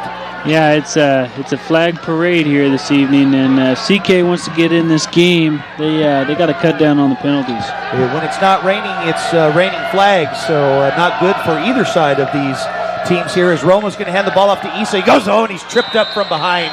Nice tackle there from the linebacker. That looked like D'Angelo came sneaking in there, and Issa was tripped up. And he got back to the original line of scrimmage. It's going to be 2nd and 5 for the Wolves. Well, let's see what the Wolves can do here on... I might see a pass out to the flat, maybe the fullback or the tight end here on 2nd and 5. So the Wolves here go deep into territory. A big run of almost 40 yards by Robert Issa into Cougar territory as the Wolves are going to come out with twin trips, 3 wide receivers, but it looks like, and they are, and South Kitsap is going to call an early timeout. And it looked like there was maybe a little confusion on the offensive end there. I'm not sure about that one. Yeah, I think Coach Sigurdsson saw the ref's hand go up for the 10-second call, and they just couldn't get the play off in time. That's right, and you hate to burn a timeout so early in the contest. That could be a key here for either side. And so South Kitsap burns their first timeout with 9:49 remaining here in the 3rd quarter of play. South Kitsap leading Central Kitsap 3-0 here in this classic Narrows League matchup between 2 big rival schools, the Wolves from South Kitsap and the Cougars of Central Kitsap. We have a nice crowd here tonight. Despite the rainy conditions, standing room only. Head coaches DJ Sigurdsson for South Kitsap High School and Mark Keel for Central Kitsap High School. 2 good coaches squaring off against one another as the Wolves come off of the timeout here. Tanner Romo still under center, double wide receivers to the near side of the field. Romo, he's going to drop strike, spins around, and he's flushed out, and he's finally taken down by Central Kitsap at his own 40-yard line. He's going to lose about 4 on the play. He's going to be marked back down right at about the original line of scrimmage after that big run by Robert Issa, where it will be 3rd and long for South Kitsap, and the Cougars, once again, Buther, were able to utilize the speed to get to Romo. Yeah, they got upfield nice. Romo sprinting out off tackle, trying to get the ball out in the flat, and there's just too many Cougars there to get the ball off. The Cougars have been doing a great job tonight pursuing the ball on the ground, and even though a couple of big plays by the Wolves, but the Cougars are right there as Austin Cook goes in motion to the near side of the field. Little movement on defense as well. Romo's going to hand the ball off, but he's met the backfield, not going anywhere. That defensive line, especially led by number 58 for the Cougars, that's Brian Chore, and it is a chore to get him blocked, which he came in and took Michael Niner down for a loss of 3 on the play, and it's going to be 4th down for the Wolves. Yeah, great call by Keel there on the defensive blitz off the weak side. Wolves came down on here on the low side of the field, and just a great stop by CK. Wesley is back to get the ball standing near his own 9-yard line. Leon Liddeau at his own 45. The snap is clean. The kick is back. Nice kick by Liddeau. He's trying to angle it out of bounds, and I think he's going to get a decent kick here. We'll have to wait and see where the officials spot it. He did a nice job keeping it away from Wesley, and he did, and they gave him a very favorable spot here. And the ball is, Central Kitsap will take over at their own 6-yard line, so we'll see what the Cougars can do from deep in their own territory. A nice kick by Liddeau to pin him in deep. See if the defense can keep it up here like they did in the first half. So South Kitsap with their first possession from the kickoff here to start the second half. They get a big run by Robert Issa deep into Central Kitsap territory. But the next series of downs, they were 3 and out, and they were not able to get anything, and they had to kick the ball away. But a nice kick by Leon Liddeau, and the Cougars will start from their own 6-yard line as CK comes out again. They've been doing this all game long. Shotgun formation, spread wide receivers. They send a man in motion, and McDonald is just going to keep it, go straight up the middle, and he does. Quarterback keeper gets good blocking up front. and he is going to get a first On down. the quarterback keeper. Yeah, they spread them out, put a guy in motion, make a thinking pass, and McDonald just keeps it and goes right up the middle for a nice gain of about 11 there. All night long, McDonald been in that shotgun formation. This is the first time we've seen the quarterback keeper. He takes the ball straight up the gut, gets 10 yards on the run, down to the South Kitsap to the 22-yard line. Or excuse me, I'm sorry here. That's why you're going to have to work on the old math skills. Down to just inside the 17-yard line where they will have a first down. Continuing that spread offense, they're big wide receiver Wesley, and all of a sudden penalty flags or there's a stoppage of play. And now Central Kitsap, head coach Mark Keel for the Cougars is going to call a timeout. So early on in the third quarter, the Cougars burn their first timeout. Yeah, same deal as the South Kitsap Wolves. They're just having a tough time getting the right play call in. Ref's hand went up, and Coach Keel just decided rather than take a penalty here after the first down, let's just take a timeout. So Central Kitsap having the ball first starting at their own 6-yard line. And they get 11 yards on the plate, and they're back up to their own 17, but they're still deep in their own territory. And this is going to be a key offensive series here because this game is going actually rather quickly with 7:41 remaining here in the third quarter of play, and the Wolves still leading 3-0. And Boother, again, this is kind of the time and the place where neither side, although Central Kitsap would love to hang on to the ball and not have any turnovers. Yeah, they definitely, after the first half, 3 turnovers, they want to hang on to the ball here and at least get past midfield if they don't go farther than that to get a score. So McDonald under center here, coming off of their own timeout, burning their first of these. They send a man in motion. There's the snap, and McDonald looks to his right, he looks left, and they tried to actually hand the ball off, but there was nothing doing there. McDonald was looking for the pass, but then he looked like they went for the little fake draw. The ball was handed off to Montero Anderson, the 5'6" senior for Central Kitsap, but there's a big loss on the play to the 10, but yet another. It's raining penalty flags, and it's an illegal shift there by the Cougars, but the ball was placed, they were dropped at their own 10-yard line. Yeah, the outside receiver there for the Cougars, who's on the line of scrimmage, came down in motion, and when you're on the line of scrimmage, unless you step back and then go in motion, that's illegal motion on the Cougars. So the Cougars, the penalty will be declined. That penalty's declined. And it's going to be second down and about 15 yards to go. The Cougars need to get to their own 27-yard line for the first down. They're going to hike the ball, and they're going to hand the ball off to the running back, but he's not going anywhere. That was number 34 for the Cougars. That was Anderson once again, but he was stopped up front, led by Keith Gray. By number 66, Charles Murray. And number 66 for the Wolves, that's Charles Murray as well. Nice job by the defensive ends there by the Wolves up front. Yeah, good penetration by the inside guys on that defensive line for the Wolves. And it's just a second and 15. That's kind of a tough play call for the Cougars to make. Ball was placed at the 10, and it's actually in between. We're going to give them a little break here, call it a gain of 1. So it's going to be 3rd and 14 to go. They need to get to their own 27-yard line as we can see the moon up in the sky, which means it's not raining so much. McDonald still in the shotgun, and another penalty flag. It's not raining again, but it is raining penalty flags, and it's going to be a delay of game against Central Kitsap.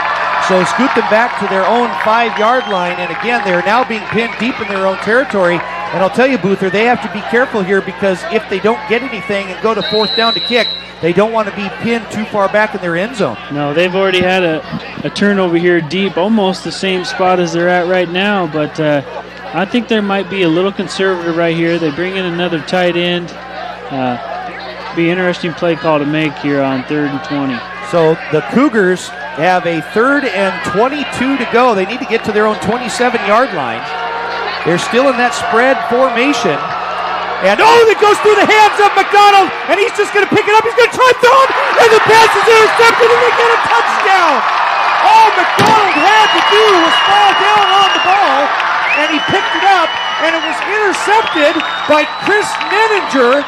I can't believe what we've been seeing tonight. Touchdown, South Kitsap. Wow, McDonald didn't want to take the safety, just tried to throw it down in the ground, and Nenninger just came out of nowhere, picked that ball off, walked right into the end zone. You got to give McDonald credit. You understand he wants to, maybe try and make a play and get out of the end zone, but in that case, he should have actually just fell down or kicked it out, and he picked the ball up and he tried to pass it to a Central Kitsap receiver. The pass was intercepted by Chris Nenninger at about the 3-yard line, and he goes in for the interception touchdown as the extra point is up and good by Isaiah Davis, and just like that, the South Kitsap Wolves now lead Central Kitsap 10-0. What a play we just saw right there. Wow, that's really unfortunate, like you said there, Coach. McDonald just trying to make a play.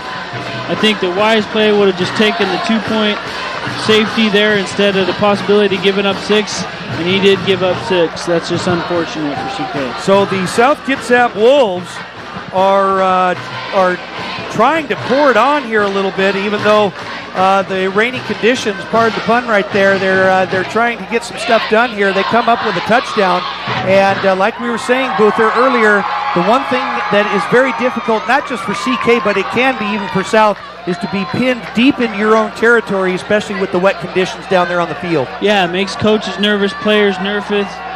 You don't want to slip, and then they're thinking about slipping too much, and they jump off sides, and the penalty flags start flying.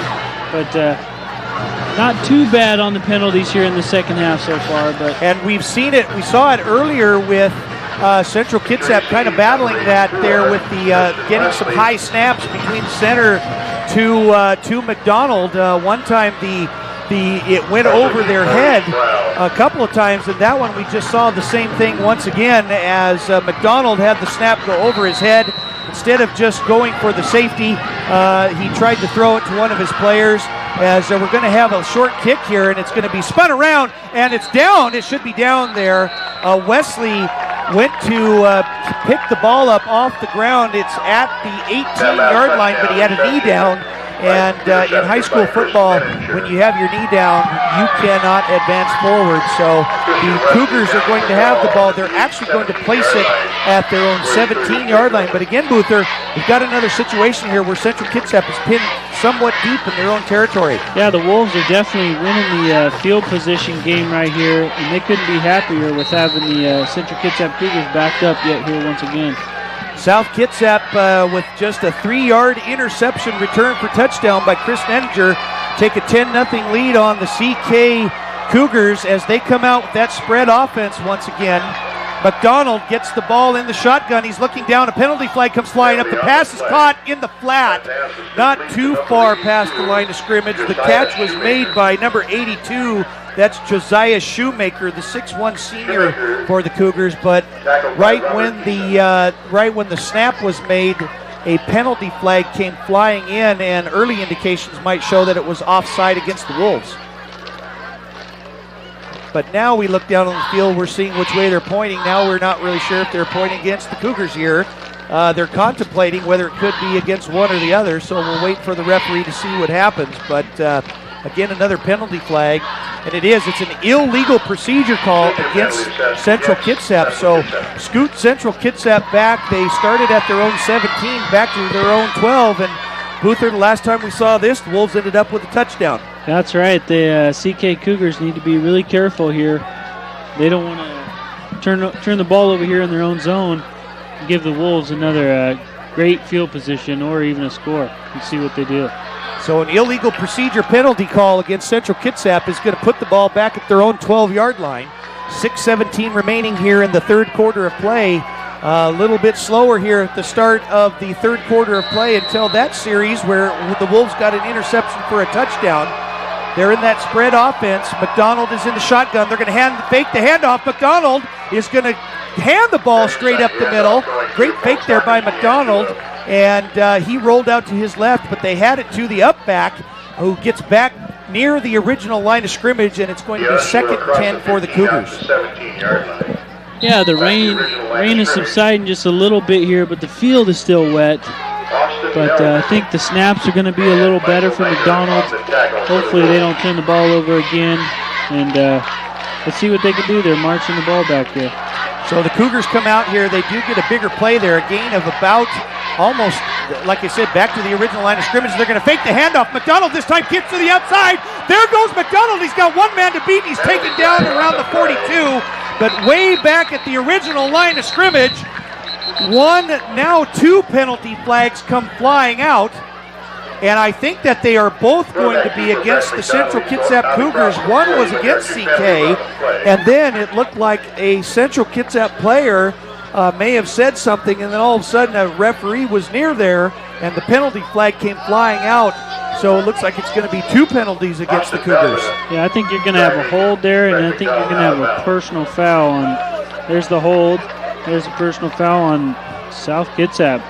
Wow. Offsetting penalties. Offsetting penalties there. A holding penalty against Central Kitsap. And then there was a personal foul against the Wolves, which is a 15-yarder. So they are both offset.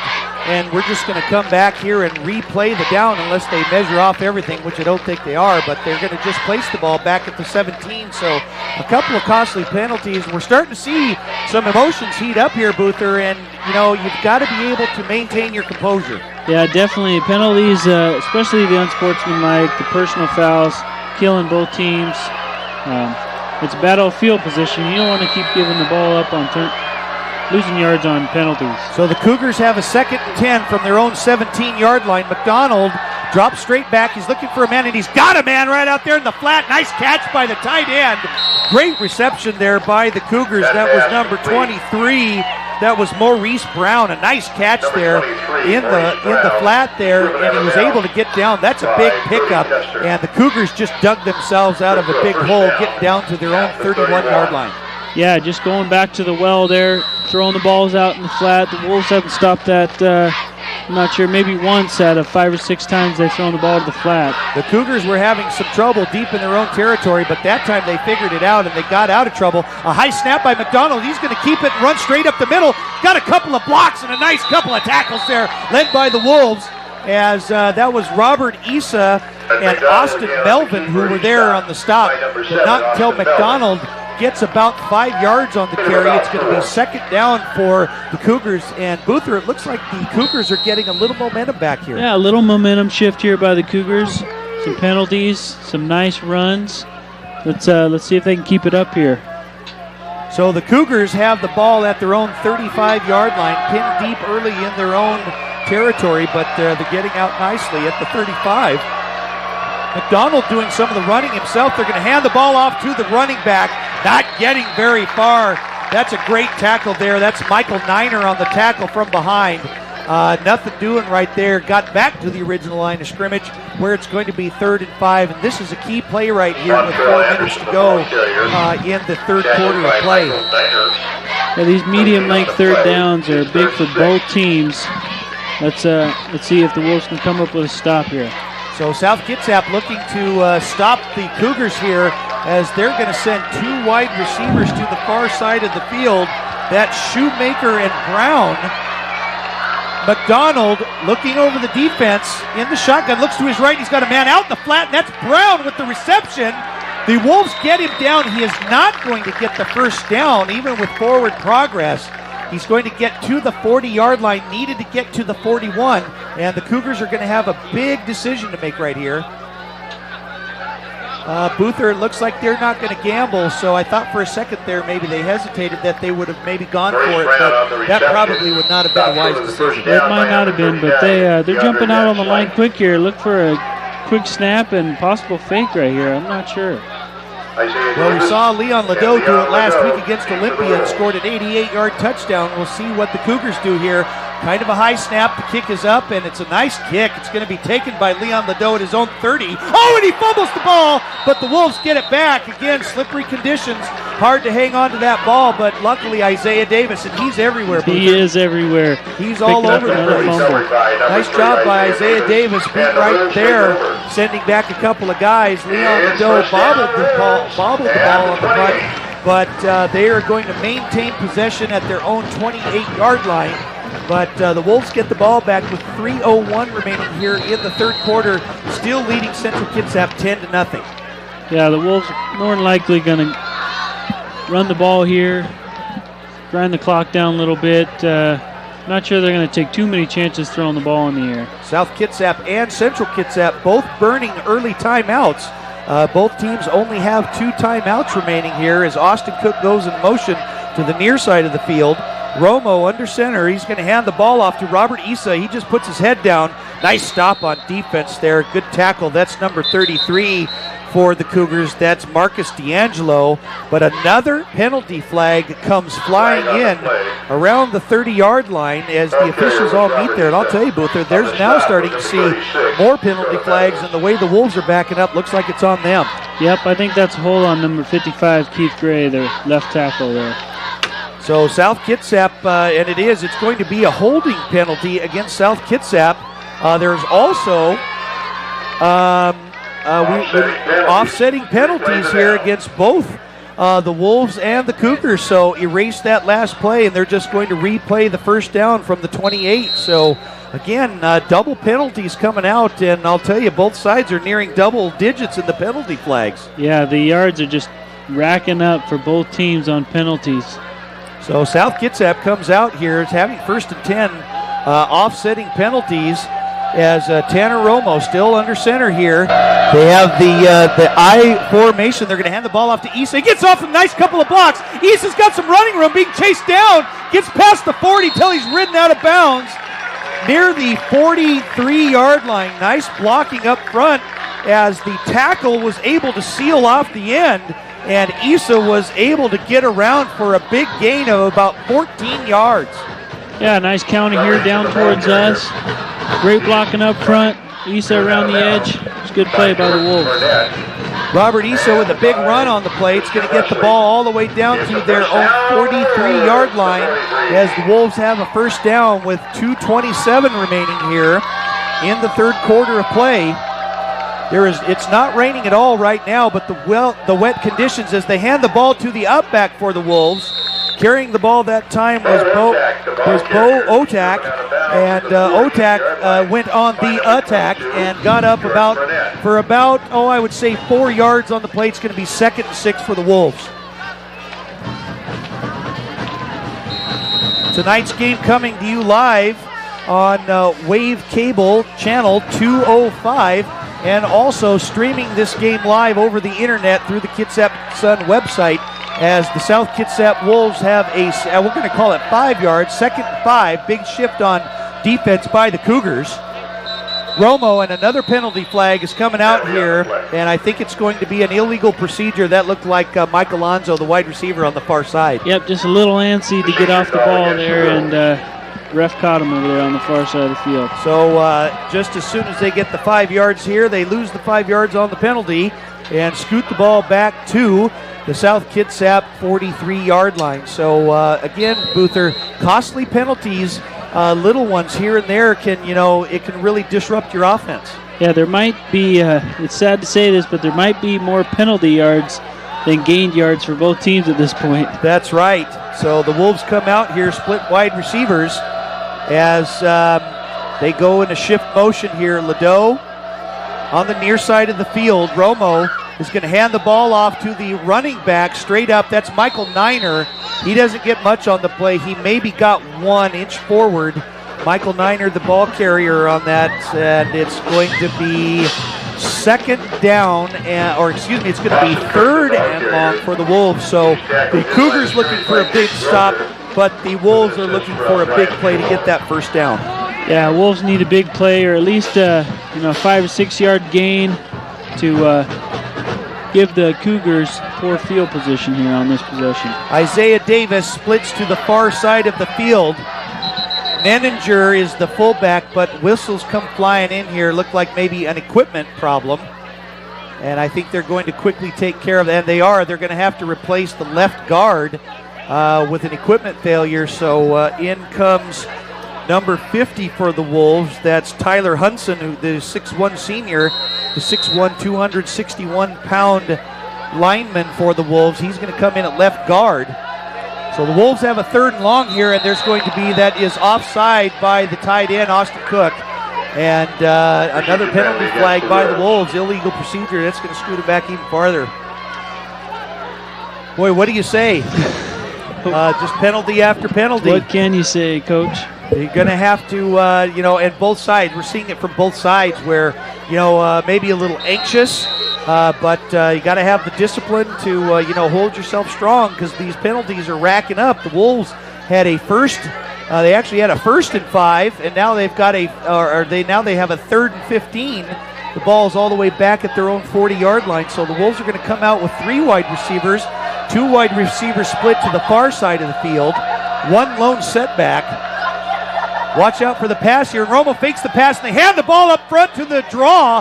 That is Zach Cruz, and he comes in, and you bet, penalty flag comes flying in. Cruz was down, and that's going to be a late hit, and that's going to be an automatic first down for the Wolves. Yeah, and that's a difficult penalty for Coach Keel to swallow over there. His players making a great stop on 3rd and long, and here it is, another personal foul, late hit on CK. CK did a great job of stopping the draw, and they took Zach Cruz down, but when Cruz was down, and like you said, Boother, it is tough sometimes. You're coming in, and you've got your momentum going, and sometimes it's hard to pull back, but you do have to know when to do it. And unfortunately, the CK defender wasn't able to do so, and instead of stopping him short, the Wolves are going to get a 15-yard penalty, and they're going to have the ball all the way down at the Central Kitsap 45-yard line. So South Kitsap coming out here to get a big personal foul, late hit called against the Cougars. They're going to hand the ball off to Nenninger straight up the middle, but he's not going to get very much. Great stop up front by that Cougar defensive line, accompanied by the linebackers. Just a great team effort as Nenninger was able to get 1 yard on the play, and it's going to be, we'll call it 2. It's going to be 2nd and 8, but the Wolves are doing a good job here, Boother, of sustaining ball control. And one important thing now that's going to be a factor is the clock running and time possession. Yeah, absolutely. And the Wolves did a good job of eating up the clock here on the last 2 drives. Here come the Wolves with about 15 seconds left here in the 3rd quarter of play. Romo, he bobbles the snap, he keeps it, fakes the handoff. He's got a man, tries to get out of the hands of the defender, spun around, takes it down, and then he's hit from behind. He's taken down. A couple of big shots by the Cougar D. Boy, he was almost able to escape all of that, but it just couldn't do it. And he is dropped all the way back at his own 40-yard line as time runs out here in the 3rd quarter of play. South Kitsap still leads Central Kitsap 10-0, and Boother, I'll tell you, that was a big play for the CK defense. Big play by the defense. Great pursuit of the quarterback there. You got to think Coach Egerton's telling him, you're outside of the tackle, throw the ball away. It's just hard to take a big loss like that. And as soon as we talked about being able to see the moon just past the clouds here tonight, we're looking up at the lights, and it is starting to rain again here. So we'll see what a factor that is. And already wet playing conditions. The rain had subsided, but it has picked up once again as South Kitsap is going to have a 3rd down and forever as we're going to switch sides here. And I'll tell you, Boother, this is going to be a key 3rd down play at the start of the first quarter for both teams. Yeah, my guess on this play is just going to be maybe a quick hit to the fullback up inside, not get backed up even farther than they are, and then just get a punt away. Well, the South Kitsap Wolves in a very low-scoring contest here lead Central Kitsap 10-0. South Kitsap coming into this game averaging 32 points a game. Central Kitsap also averaging a decent number of points, averaging about 27.5. But the Wolf defense holding Central Kitsap scoreless here, but the Cougar defense actually doing a pretty good job too, as the Wolves' only touchdown coming on defense. They're going to fake the handoff up the middle. Romo rolls to his left. He's got a man in the flat, Isaiah Davis. Oh, and he takes a big hit. What a big hit on defense. That was Brown, who came flying in after Isaiah Davis was able to make the catch in the flat. But Davis did a nice job of hanging on to the ball, because that was a big hit by Brown. Yeah, big hit by Brown. Davis made a nice catch, stayed in bounds, so the clock does keep running. The Wolves got a punt.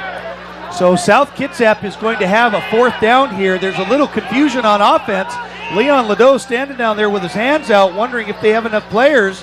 And I think the Wolves are going to try and get the kickoff here, but even if they had a penalty, it wouldn't kill them too much. But they're still going to try and kick the ball away.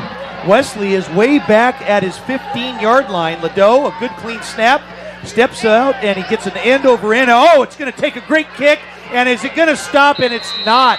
Leon Liddeau had a great kick there. It was going end over end hard. It was a nice low driving kick, but nonetheless, it did go into the end zone. But still, the Central Kitsap Cougars are going to take over after the Leon Liddeau kick at their own 20-yard line as the rain starts to come down even harder here at South Kitsap High School.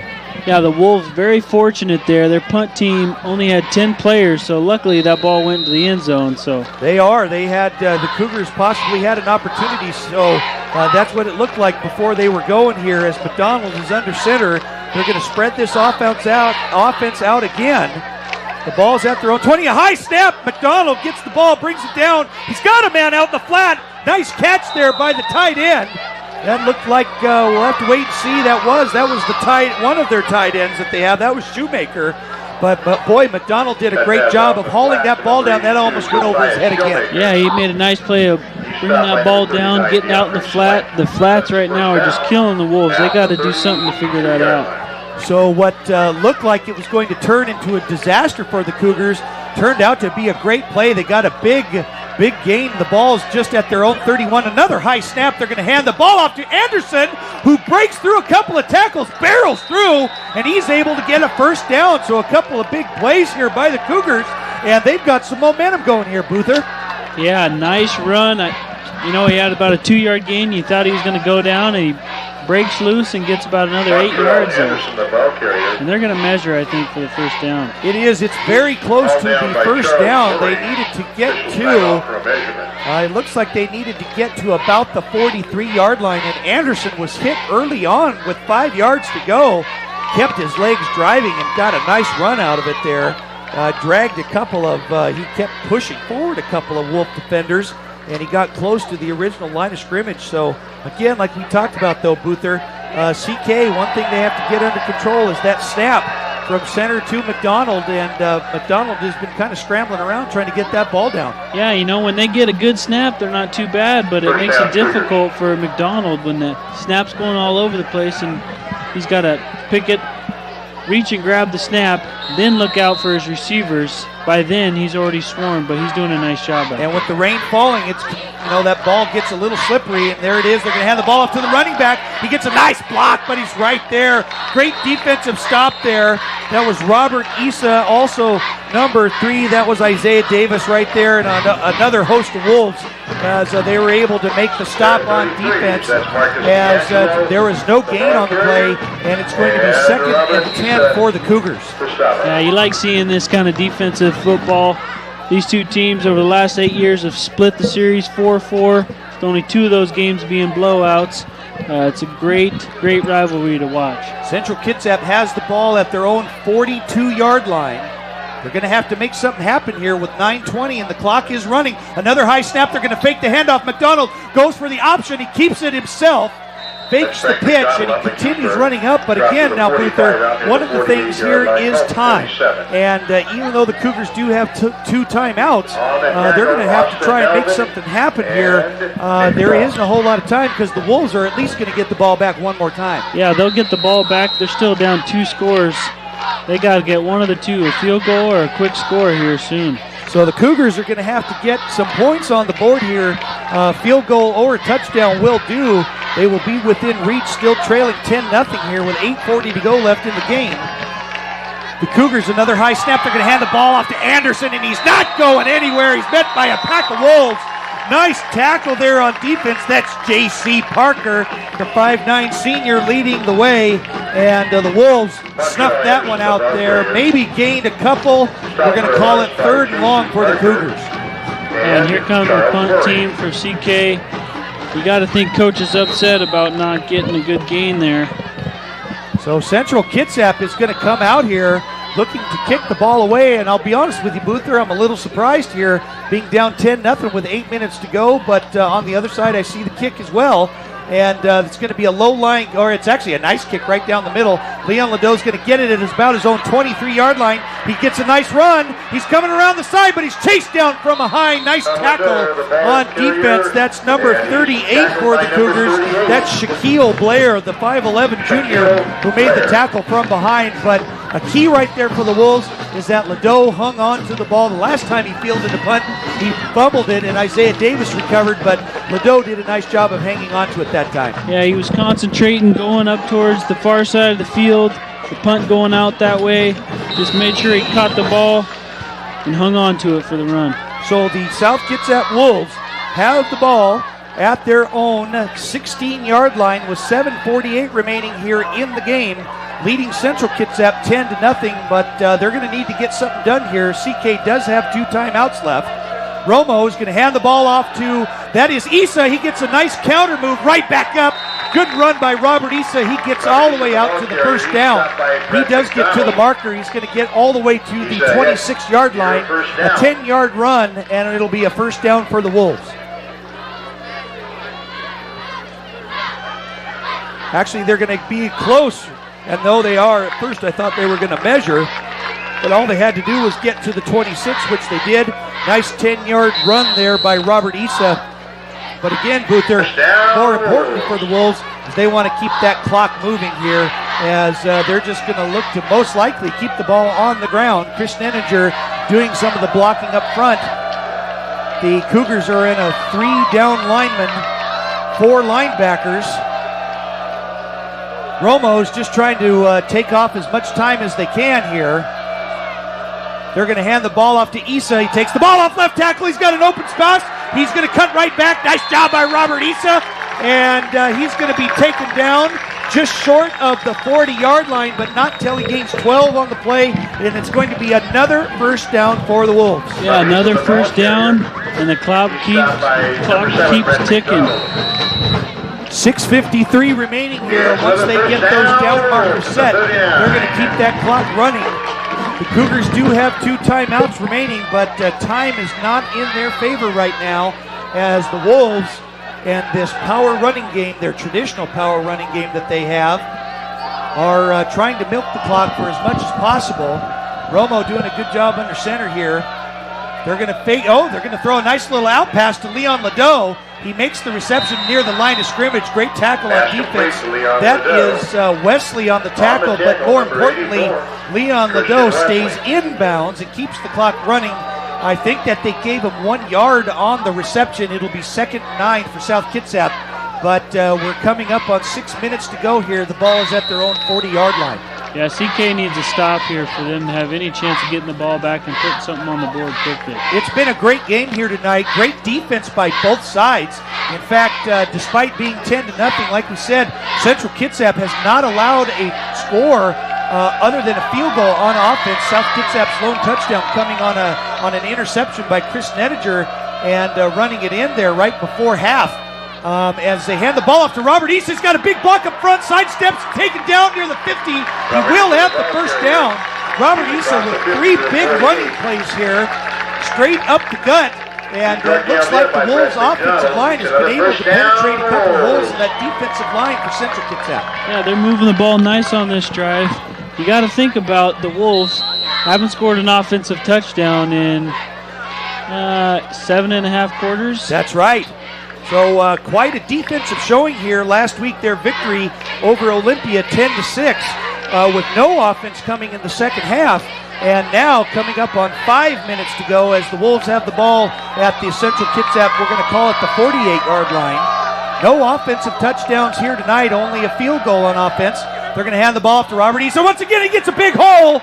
Nice job blocking up front by the Wolves line.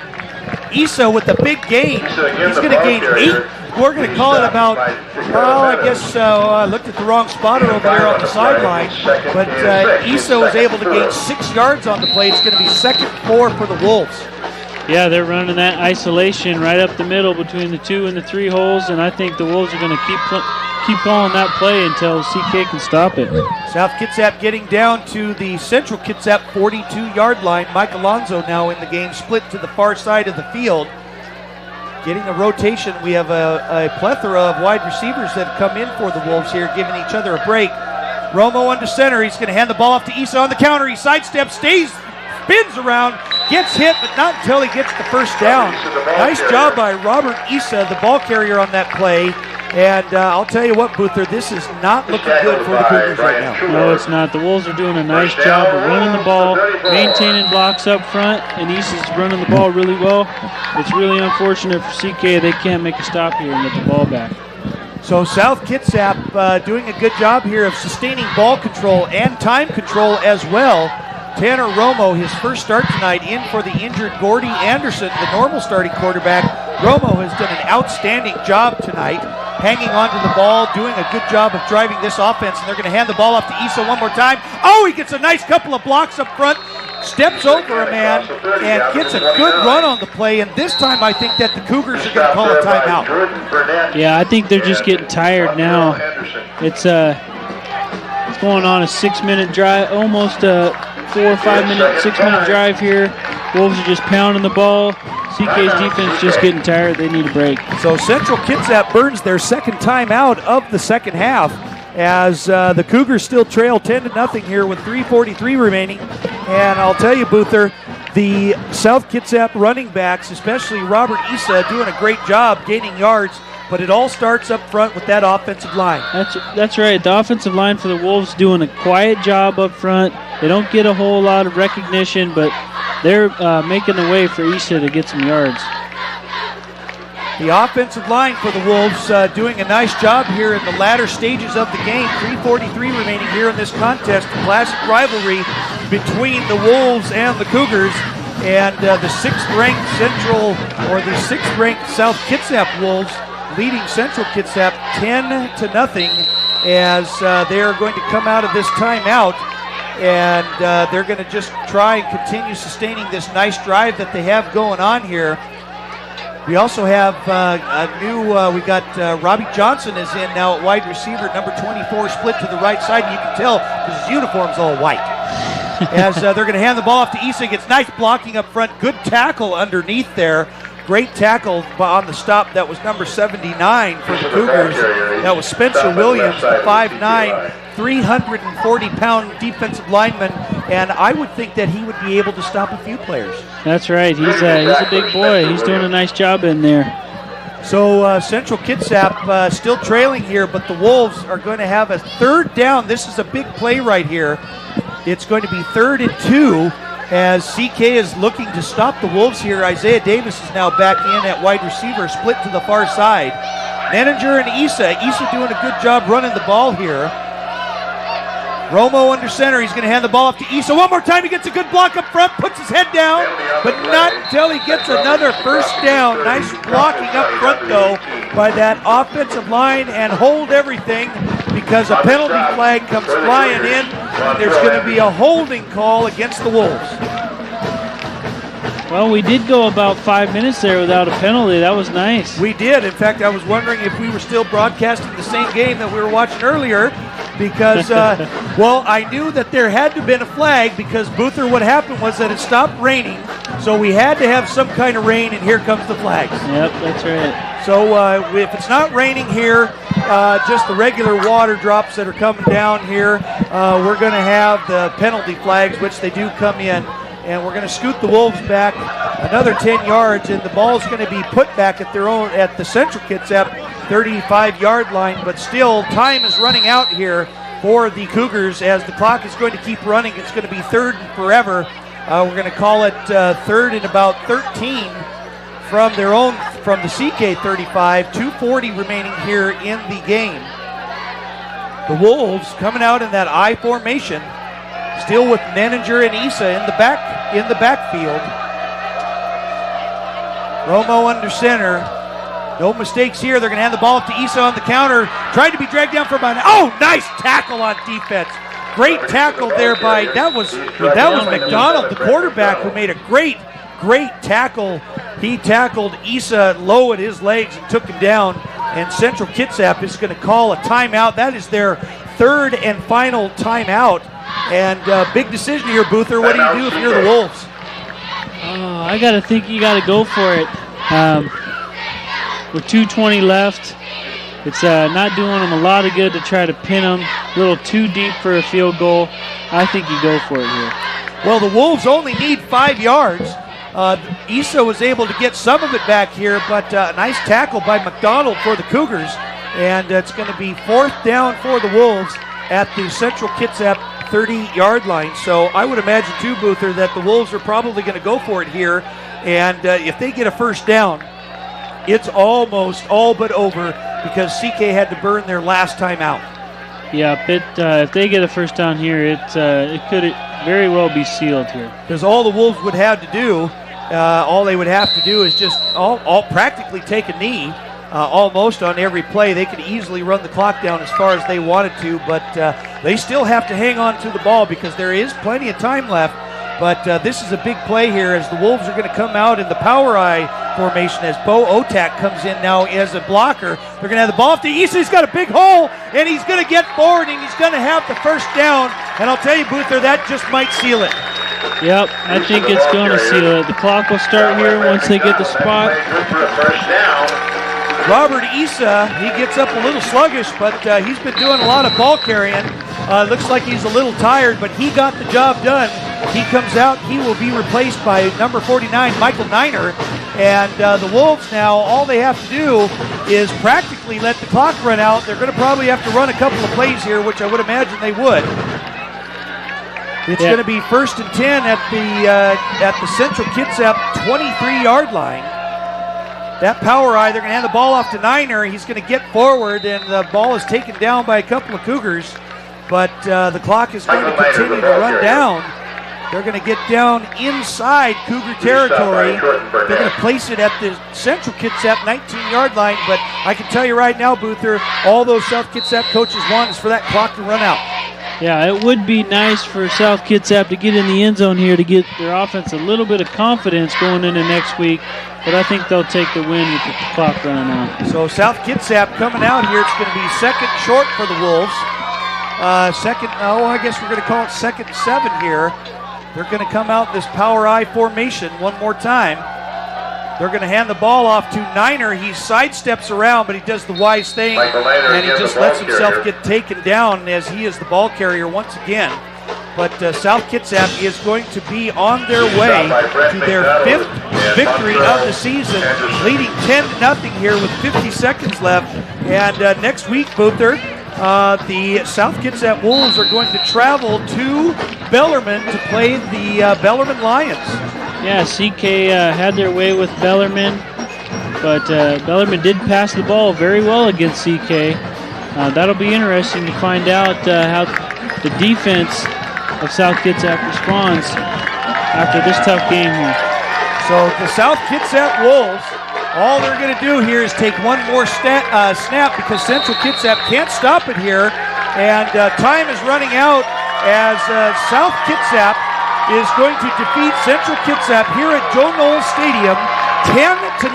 The South Kitsap defense getting the shutout, but once again, like we said, Luther, the CK Cougars must also get credit for a really good defensive showing as well. That's an absolute tough pill to swallow for the coach. Your defense doesn't give up a touchdown. That's twice in the last 2 weeks that South Kitsap offense does not score an offensive touchdown, but they're happy they'll take the win.